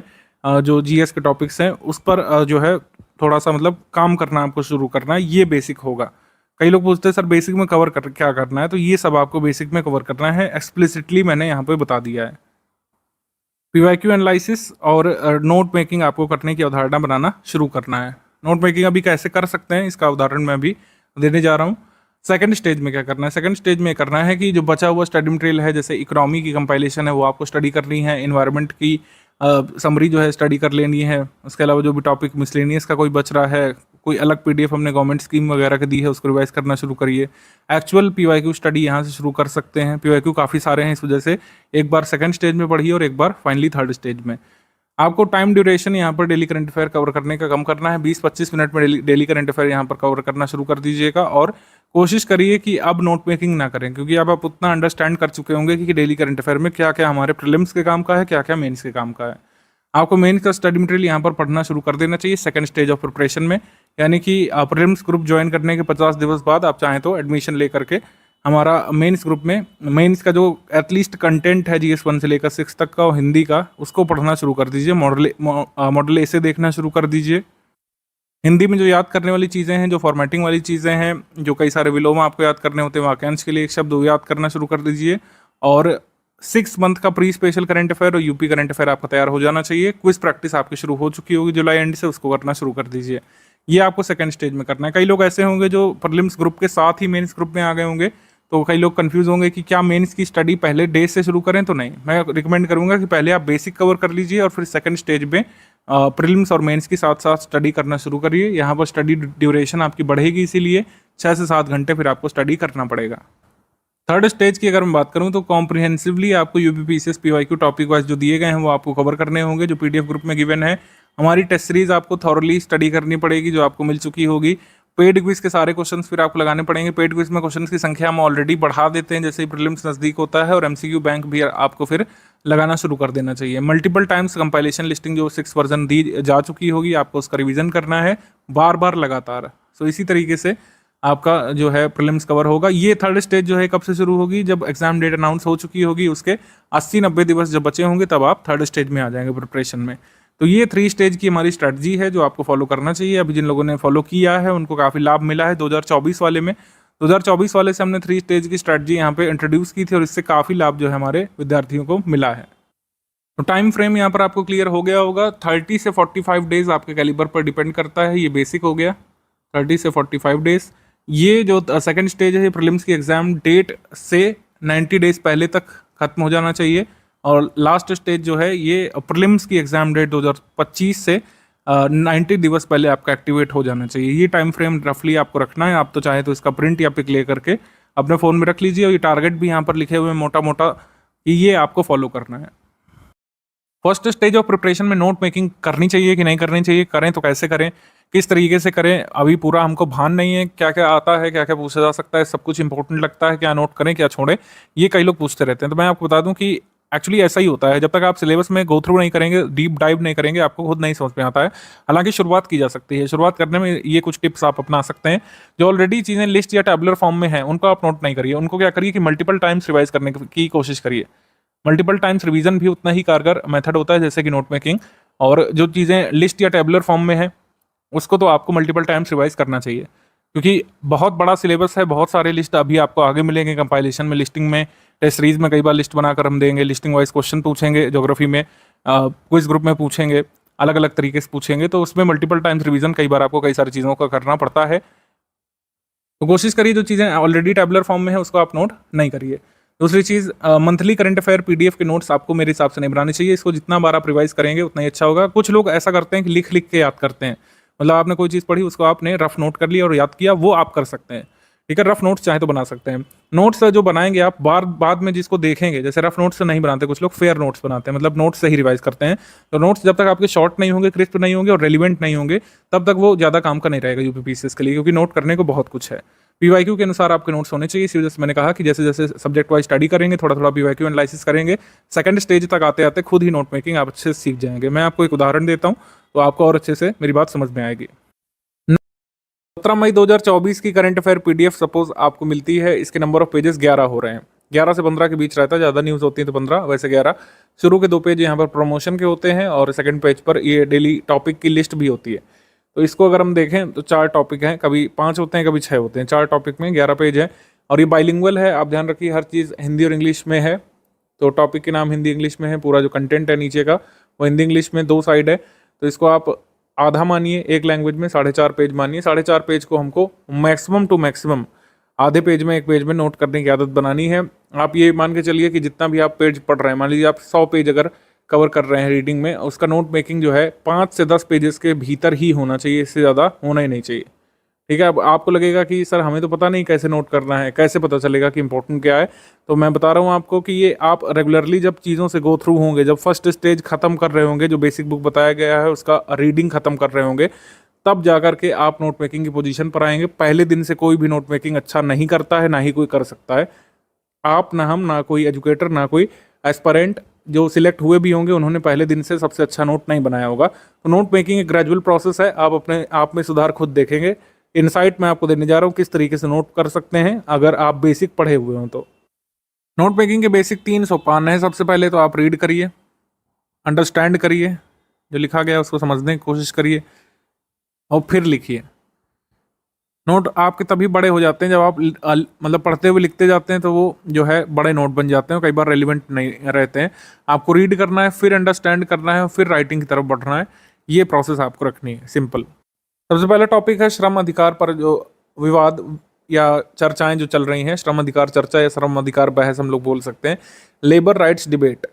तो लेबर राइट्स डिबेट में हमको देखना है ये किसका टॉपिक है। सबसे पहले तो GS2 का है, तो हम ही लिख देते हैं आपके लिए। तो इसमें आपको ज़्यादा कोई खास मेहनत करनी नहीं कि आपको सिलेबस खुद से ढूंढ करके उसको अलाइन करना है। हालांकि अलाइन करना भी खुद से आना चाहिए कि अगर हम ये ना लिख कर भी दें तो कालांतर में आप करीब 1 महीने बाद बता सकें कि कौन सा टॉपिक किस सिलेबस का है। नोट मेकिंग आप जब करें तो टॉपिक वाइज आपको नोट करना चाहिए हमेशा ही, मतलब जो सेंट्रल थीम आप पकड़ रहे हो। जैसे आप अगर मॉडर्न इंडियन हिस्ट्री में नोट कर रहे हैं तो किस चैप्टर पे आप हैं या फिर कौन सा सीक्वेंस ऑफ इवेंट आप कैच कर रहे हैं, वो आपका सेंट्रल थीम होना चाहिए। ऐसे ही लगातार हर चीज़ नोट करने जाने से आपका एक थीम पकड़ में नहीं आएगा। जैसे अगर हम बात कर रहे हैं एक्सट्रीमिस्ट फेज की, extremist phase of Indian national Congress की अगर बात कर रहे हैं, तो उसको हम बीच में लिखेंगे और उसके आसपास जो गतिविधियां हो रही हैं या फिर उससे संबंधित जो चीज़ें हैं, जो संबंधित व्यक्तित्व हैं, संबंधित जो घटनाएं हुई हैं, उसको लिखेंगे। आपके नोट मेकिंग में ये होना चाहिए ये सारी चीज़ें। जिस भी विषय वस्तु को आप पकड़ें तो उसके बारे में लिखें कि वो क्या है। सबसे पहले तो वॉट बहुत ज़रूरी है। वॉट, वॉट यानी कि क्या है वो, उसका मतलब क्या है, मीनिंग क्या है। फिर वो चीज़ कैसे है या उसका महत्व क्या है, कहाँ पे हुई है। अगर किसी घटनाक्रम के बारे में बात कर रहे हैं तो कहाँ और कब, टाइमिंग कई बार ज़रूरी होती है। जैसे इतिहास में डेट्स आती हैं, इकोनॉमी में कई बार डेट्स आती रही हैं। यूपीपीएससी को डेट्स से बहुत प्यार है, आपको पता है। जब किसी भी फैक्चुअल पेपर में डेट्स का बहुत महत्व होता है। कोई भी चीज़ कब हुई, व्हेन शब्द बहुत इंपॉर्टेंट होता है। व्हेन शब्द पूछा जाता है, कोई अधिनियम कब आया, कोई घटना हिस्ट्री में कब हुई। इवन ज्योग्राफी में जैसे पहला सेंसस कब हुआ था, या फिर जो है किसी ऑर्गेनाइजेशन की स्थापना कब हुई, ये पूछ लेते हैं। कुछ स्कीम है तो वो कब आई थी, और अन्य संबंधित जानकारी, अन्य विषय से संबद्धता, ये आप खुद डेवलप करते हैं। ये कई बार शुरू से नहीं सीख पाते हैं, लेकिन कई बार ये आप खुद डेवलप करते हैं। जब मल्टीपल टॉपिक्स पढ़ रहे हैं, लगातार स्टडी कर रहे हैं, विभिन्न सब्जेक्ट्स की स्टडी कर रहे हैं, तो एक दूसरे सब्जेक्ट को आप इंटरमिंगल करके कई बार स्टडी करने की कोशिश करते हैं। इसका उदाहरण अब मैं आपको देता हूँ तो आप अच्छे से समझ पाएंगे ये जो स्ट्रक्चर है कैसे फॉलो हो सकता है। तो जीएस पेपर 2 का है ये। इसमें कह रहे हैं भारत और ऑस्ट्रेलिया वर्तमान में एक व्यापक आर्थिक सहयोग समझौते पर बातचीत कर रहे हैं, जिसमें एक चैप्टर है श्रम, लेबर। मतलब इंडिया निगोशिएट कर रहा है ऑस्ट्रेलिया के साथ comprehensive economic cooperation agreement, caeca पर। ठीक है। विभिन्न तरीके के एग्रीमेंट्स अलग अलग कंट्रीज के साथ भारत साइन करता है। जैसे ECTA, ECTA एग्रीमेंट होता है, ये सीका एग्रीमेंट पर बातचीत चल रही है। जैसे ऑस्ट्रेलिया के साथ हम एकटा साइन कर चुके हैं, इकोनॉमिक कोऑपरेशन और ट्रेड एग्रीमेंट। तो ये सीका पर बातचीत चल रही है। तो इसमें ऑस्ट्रेलिया की कुछ एजेंसीज़ हैं, जब भी कोई एग्रीमेंट होता है तो वहाँ की एजेंसी से यहाँ की एजेंसीज बातचीत करती हैं ऑस्ट्रेलिया के पैनल ने, जो वहाँ की एजेंसी है उसके पैनल ने आरोप लगाए हैं कि भारत में चाइल्ड लेबर को लेकर के स्थितियाँ अच्छी नहीं हैं। जबकि ऑस्ट्रेलिया ने जो चीज़ कोट की है वो ये है कि वाकफरी नामक एक फाउंडेशन है, उसमें कह रहे हैं कि ये मॉडर्न स्लेवरी है, ये है, वो है। इंडिया के आंकड़े क्या कहते हैं ये हमने लिख दिया 2011 में। 2011 सेंसस के हिसाब से टोटल चाइल्ड पॉपुलेशन 5 से 14 साल के लोगों की कितनी है, 259.6 मिलियन। इनमें से 10.1 मिलियन यानी कि टोटल चाइल्ड पॉपुलेशन का करीब 3.9% ये मेन वर्कर या मार्जिनल वर्कर के रूप में काम कर रहा था। अब इंडिया ने भी इसमें रिस्पांस दिया है कि इंडिया जो है चाइल्ड लेबर को लेकर काफ़ी सक्रिय, इवन लेबर लॉज भारत में जो है उसके बारे में बताया गया है। जैसे bonded labour abolition act 1976 ensure करता है कि यूनियंस जो है किसी भी वर्कर के राइट्स का हरासमेंट ना करें। तो ऐसे ही जो मेन लोकस हमारा इसमें समझ में आता है कि पूरी न्यूज़ में इंडिया क्या कह रहा है, ऑस्ट्रेलिया क्या कह रहा है, ज़्यादा जरूरी है बैकग्राउंड, और जो लीगल फ्रेमवर्क अभी इस समय अवेलेबल है इंडिया के पास चाइल्ड लेबर से या फोर्स्ड लेबर से निपटने के लिए, उसके बारे में हमको स्टडी करना होगा। स्टडी क्या करना होगा, बेसिकली फैक्ट कलेक्ट करने होंगे यहाँ पे। अब आप सोच रहे होंगे हमको कैसे समझ में आएगा कि बाकी सारी चीज़ें नहीं जरूरी हैं। भारत में श्रम कानून संबंधी लीगल फ्रेमवर्क ही जरूरी है, उसमें भी सिर्फ फैक्ट कि कौन सा अधिनियम कब आया था, तो ये सब PYQ देखने से आएगा। तो ये मैंने बताया कि जैसे जैसे स्टडीज़ में आगे बढ़ेंगे ना, उसी तरीके से आपको चीज़ें समझ में आएंगी कि लेजिस्लेशन का जो ईयर है वो इंपॉर्टेंट है। बार बार आप देखेंगे PYQ में ईयर पूछ रहा है, ये एक्ट कब आया उसका ईयर पूछ रहा है, ये एक्ट कब आया उसका ईयर। कई बार 4 एक्ट दे देगा और आपसे क्रोनोलॉजी में लगाने को आएगा कि ये एक्ट्स आप क्रोनोलॉजी में लगाइए, 1 2 3 4 है कि 3 4 2 1 है, इस तरीके से। तो ये पढ़ते हुए आपको समझ में आएगा। इसकी नोट मेकिंग कैसे कर सकते हैं, ILO को शामिल करते हुए, labour regulations framework in India को शामिल करते हुए कैसे एक बेसिक नोट ऐसा बना सकते हैं जो हम आगे रिवाइज भी कर सकें। तो इस तरीके से आप नोट मेकिंग कर सकते हैं। ये मैं आपको एक मेथड दे रहा हूँ, जो जो ज़रूरी है वो नोट किया। जैसे Indian regulations on labour rights, overall labour rights को हमने ले लिया, केवल चाइल्ड लेबर की बात नहीं की, ओवरऑल लेबर से संबंधित जितने भी कानून हैं उनको हमने नोट कर लिया। ट्रेड यूनियन एक्ट कब आया था, 1926 में। Indian industrial employment standing order act 1946 आया था। इंडस्ट्रियल डिस्प्यूट एक्ट 1947 आया था। Factories act 1948, mines act 1952, maternity benefit act 1961, code on wages 2019 में भी पास हुआ है बहुत पार्लियामेंट के द्वारा, इसको प्रेसिडेंट असेंट मिला है। अगस्त 8 2019 को child labour prohibition regulation act 1986 में आया था, इसको अमेंड किया गया है 2016 में। इन्हीं अधिनियमों में से 4 अधिनियम लेकर के आपको क्रोनोलॉजी में लगाने को भी पूछा जा सकता है UPPSC में, ये अधिनियम कब आए थे, या फिर किसी इंडिविजुअल अधिनियम का ईयर पूछ सकते हैं कि जो है इंडस्ट्रियल डिस्प्यूट एक्ट कब आया था, इस तरीके से, क्योंकि मॉडर्न हिस्ट्री का ही पार्ट भी बन सकता है। अब इंडिया ऑस्ट्रेलिया के बारे में बात कर लेते हैं। इंडिया ऑस्ट्रेलिया के बीच ECTA economic cooperation trade agreement कब साइन हुआ था, 2 अप्रैल 2022 को अस्तित्व में आया था, दिसंबर 2022 में। ज्वाइंट एक्सरसाइज हम लोग जो करते हैं ऑस्ट्रेलिया के साथ वो काकाडू और ऑस्ट्रा हिंद करते हैं, ठीक है। इंडिया जो है ये क्वाड का एक मेंबर है, फाउंडर मेंबर है क्वाड का, और क्वाड की जो एक्सरसाइज होती है उसको मालाबार बोलते हैं, ये आप नोट कर सकते हैं। ये थोड़ी सी जगह मैंने खाली छोड़ी है, खाली इसलिए छोड़ी कि बाकी कोई अदर डेवलपिंग इवेंट हुआ या फिर ऑस्ट्रेलिया के बारे में कोई न्यूज़ आती है, या फिर अगर आप कुछ स्टैटिक नोट करना चाहते हैं ऑस्ट्रेलिया के बारे में, आप डेली करंट अफेयर पढ़ रहे थे ज्योग्राफी पढ़ते समय, आपको ऑस्ट्रेलिया के बारे में यहाँ पे कुछ जानकारी मिली, आप उसको यहाँ पे नोट कर सकते हैं। ऑस्ट्रेलिया की कोई नदी चर्चा में आ गई बाद में, या फिर आपने स्टैटिक ही पढ़ा, ऑस्ट्रेलिया में बैरियर रीफ के बारे में पढ़ा, उसके बारे में आपने नोट कर लिया, ठीक है। आपने ऑस्ट्रेलिया के डेजर्ट के बारे में पढ़ा, उसके बारे में नोट कर लिया। रिवर्स के बारे में, मिनरल्स के बारे में, ऑस्ट्रेलिया में कौन कौन से मिनरल्स किस रीजन में पाए जाते हैं, ये सब। इस तरीके से खाली जगह भी कई जगह पर आप चाहें तो छोड़ सकते हैं बात के लिए। अब ILO को इसमें देखिए, लेबर की बात हो रही तो लेबर संबंधित संगठन कौन सा है, अंतर्राष्ट्रीय श्रम संगठन ILO की स्थापना का वर्ष ये आपको मिसलेनियस PDF में ऑलरेडी मिल जाएगा, लेकिन इस तरीके से आपको रिवाइज करना चाहिए, जो मैंने बताया था कि आप अन्य विषय संबद्धता कैसे बैठाएंगे। मुख्यालय इसका जिनेवा स्विट्जरलैंड में, 187 सदस्य देश इस समय। वर्तमान महानिदेशक हैं गिलबर्ट F होंगबो, जो कि टोगो से हैं, ठीक है। ये क्वेश्चन अभी RS पेपर में आया था, 1 साल पहले जो RS पेपर हुआ था उसमें आया था। अब ILO की बात चलिए, तो ILO के बारे में थोड़ा सा आपको पता होना चाहिए कि जो ट्रीटी ऑफ वर्सलिस हुई थी, ट्रीटी ऑफ वर्सलिस, जिससे फर्स्ट वर्ल्ड वॉर ख़त्म हुआ था, उसमें एक टर्म ये भी था कि ILO की स्थापना होगी। तो ILO की स्थापना होती है 1919 में, लेकिन ये 1946 में UN का बॉडी बनता है, UN की एजेंसी ये बनता है 1946 में।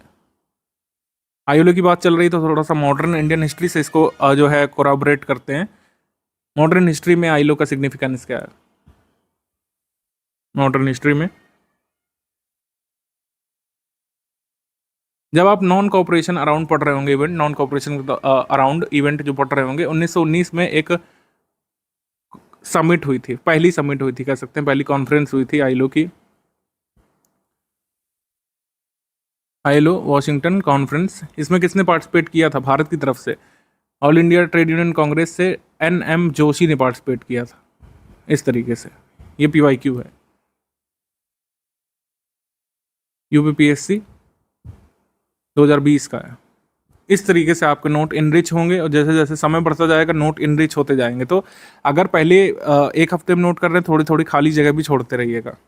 अब सेकंड न्यूज़ पे आ जाते हैं। यहाँ पर ट्रिप्स के बारे में बेसिकली बात हो रही है। तो ट्रिप्स से किससे संबंध है? WTO से।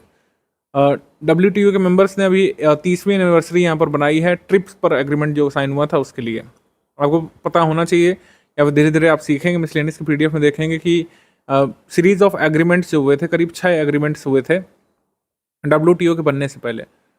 WTO के बनने से पहले जो ऑर्गेनाइजेशन या जो व्यवस्था अस्तित्व में थी उसको GATT बोला जाता है, GATT, ठीक है। जनवरी 1995 को माराकीश में हुए कह सकते हैं एग्रीमेंट के बाद WTO अस्तित्व में आ जाता है। ट्रिप्स एग्रीमेंट के बारे में फिर बताया गया है कि किस तरीके से इवॉल्व होता है। पेरिस कन्वेंशन ये फर्स्ट स्टेप था इंटेलेक्चुअल प्रॉपर्टी राइट को या इंटेलेक्चुअल वर्क को प्रोटेक्ट करने के लिए। फिर ट्रिप्स के बारे में थोड़ा सा दिया हुआ है कि कैसे ये काम करता है, फिर इसके चैलेंजेस दिए हुए हैं, ठीक है। फिर बाद में वे फॉरवर्ड दिया कैसे इसको कर सकते हैं। तो मेन्स ओरिएंटेड कंटेंट ही ज़्यादा है, इससे प्रीलिम्स वाला निकालते हैं। इस न्यूज़ में जो सबसे ज़रूरी पोर्शन है वो क्या है? ट्रिप्स के बारे में कि ये किससे संबंधित है। YF और IPR ये क्या है? क्या ये एक एग्रीमेंट है बेसिकली, ठीक है। इंपॉर्टेंस क्या है? One of the 6 agreements that led to the creation of WTO। यहाँ पर हमने स्पष्ट तौर पर लिख भी दिया है इसलिए। अभी IP से संबंधित है, IPR इंटेलेक्चुअल प्रॉपर्टी राइट की बात हो रही। तो किसी को अगर IP नहीं पता तो सबसे पहले उसको पता होना चाहिए intellectual property is associated with human brain applied for creativity and invention. Creativity and invention दो टर्म इंपॉर्टेंट है। Various efforts in input of a manpower, time, energy, skill, money are required to invent or create something as per law. Legal right or monopoly right are given to creator or innovator to harvest the economic benefit of their invention or creation. कहने का मतलब है कि अगर कोई invention करता है, किसी चीज़ का कोई आविष्कार करता है, तो उसको एक मोनोपोली मिलती है या फिर लीगल राइट मिलता है कि उस इन्वेंशन से जो भी पैसा वो बनाना चाहे या फिर जो अदर तरीके का बेनिफिट वो कमाना चाहे, इसका मोनोपोली उसके पास रहेगा, कोई दूसरा उससे छीन ना ले या फिर उसके क्रिएशन को चोरी ना कर ले। बाकी WTO के बारे में लिख दिया थोड़ा सा। 1 जनवरी 1995 को माराकीश समझौते के तहत अस्तित्व में आया था। 123 नेशंस ने इसको साइन किया था। 15 अप्रैल 1994 को GATT को इसने रिप्लेस कर लिया था, general agreement on trade and tariff. अभी भी देखिए मेरे A4 साइज के कागज में इतनी जगह बची हुई है कि 2 टॉपिक आसानी से नोट किए जा सकते हैं। अगर कभी भी कोई देश के बारे में अगर चीज़ नोट कर रहे हैं, जैसे वियतनाम के बारे में अगली न्यूज़ है, तो वियतनाम का आपको मैप जरूर स्टडी करना है, ठीक है। मैप अपने रूम में जरूर लगा होना चाहिए। हर एस्पिरेंट के पास एक मैप तो होता ही है, होना चाहिए आपके पास, और उसको पढ़ना भी है। सिर्फ लगे के लिए लगाने के लिए नहीं होना चाहिए कि घर में लगा है या कमरे में लगा है या टेबल के पास लगा है, उसको पढ़ना भी है, अध्ययन करना है कि अगर वियतनाम चर्चा में है, वियतनाम के बारे में बाकी चीज़ें तो ठीक है, लेकिन रिवर्स कौन कौन सी वहाँ पे ज़रूरी वाली हैं, और क्या वहाँ पे कोई इंपॉर्टेंट माउंटेन या वोल्केनो है, वो सीमा साझा कर रहा है, किस देश से सीमा साझा कर रहा है, या फिर किस नदी से मतलब माफ़ कीजिएगा किस ओशन से या किस सी से लगा हुआ है, वहाँ पर क्या कोई लोकल विंड भी बहती है, वहाँ पर क्या इंपॉर्टेंट मिनरल्स भी पाए जाते हैं। हालांकि ज्योग्राफी में सब अलग से पढ़ना है, लेकिन जब आप ज्योग्राफी पढ़ चुके होंगे तब डेली करंट अफेयर में जो चीज़ आएगी उससे आप रिवाइज करेंगे। इस तरीके से जो है नोट मेकिंग की जाएगी और इस तरीके से की जानी चाहिए। वियतनाम के बारे में जैसे इसमें बात कर रहे हैं हम लोग, वियतनाम को आपको अपने मैप में देखना चाहिए। वियतनाम की जो कैपिटल है वो हनोई है, हनोई, ये आपको लर्न करना है। ये किसको फेस कर रहा है? अपने ईस्टर्न साइड में साउथ चाइना सी को। बॉर्डर किसको कर रहा है? कैम्बोडिया को कर रहा है, लाओस को कर रहा है, और चाइना को भी बॉर्डर कर रहा है। तो ये आपको इसमें लर्न करना है। तो इस तरीके से आपको डेली 5-6 घंटे की स्टडी अब शुरू कर लेनी चाहिए। प्रारंभिक परीक्षा हो यानी प्रीलिम्स एग्जाम या मुख्य परीक्षा मेंस एग्जाम हो, दोनों की ही अप्रोच अलग अलग होती है, लेकिन स्टडी दोनों में ही आपको कॉम्प्रिहेंसिवली करना पड़ेगा। तो लोग मेंस ग्रुप में आपको हमने बता दिया कि आपको सेकंड स्टेज ऑफ प्रिपरेशन में मेंस का देखना शुरू कर देना चाहिए। बाकी कोई भी आपका डाउट है, जो लोग फुल पेड ग्रुप में है वो अपना डाउट कहाँ पूछेंगे, मैंने बताया आप अपने डाउट क्लियरेंस वाले ग्रुप में अपना डाउट पूछेंगे और विद इन 6 आवर्स एडमिन आपको रिस्पॉन्ड करके आपका डाउट सॉल्व करने का पूरा प्रयास करेंगे। आपको वीडियो फॉर्मेट में, पिक फॉर्मेट में, जैसे भी पॉसिबल होगा आपको डाउट सॉल्व करके देंगे।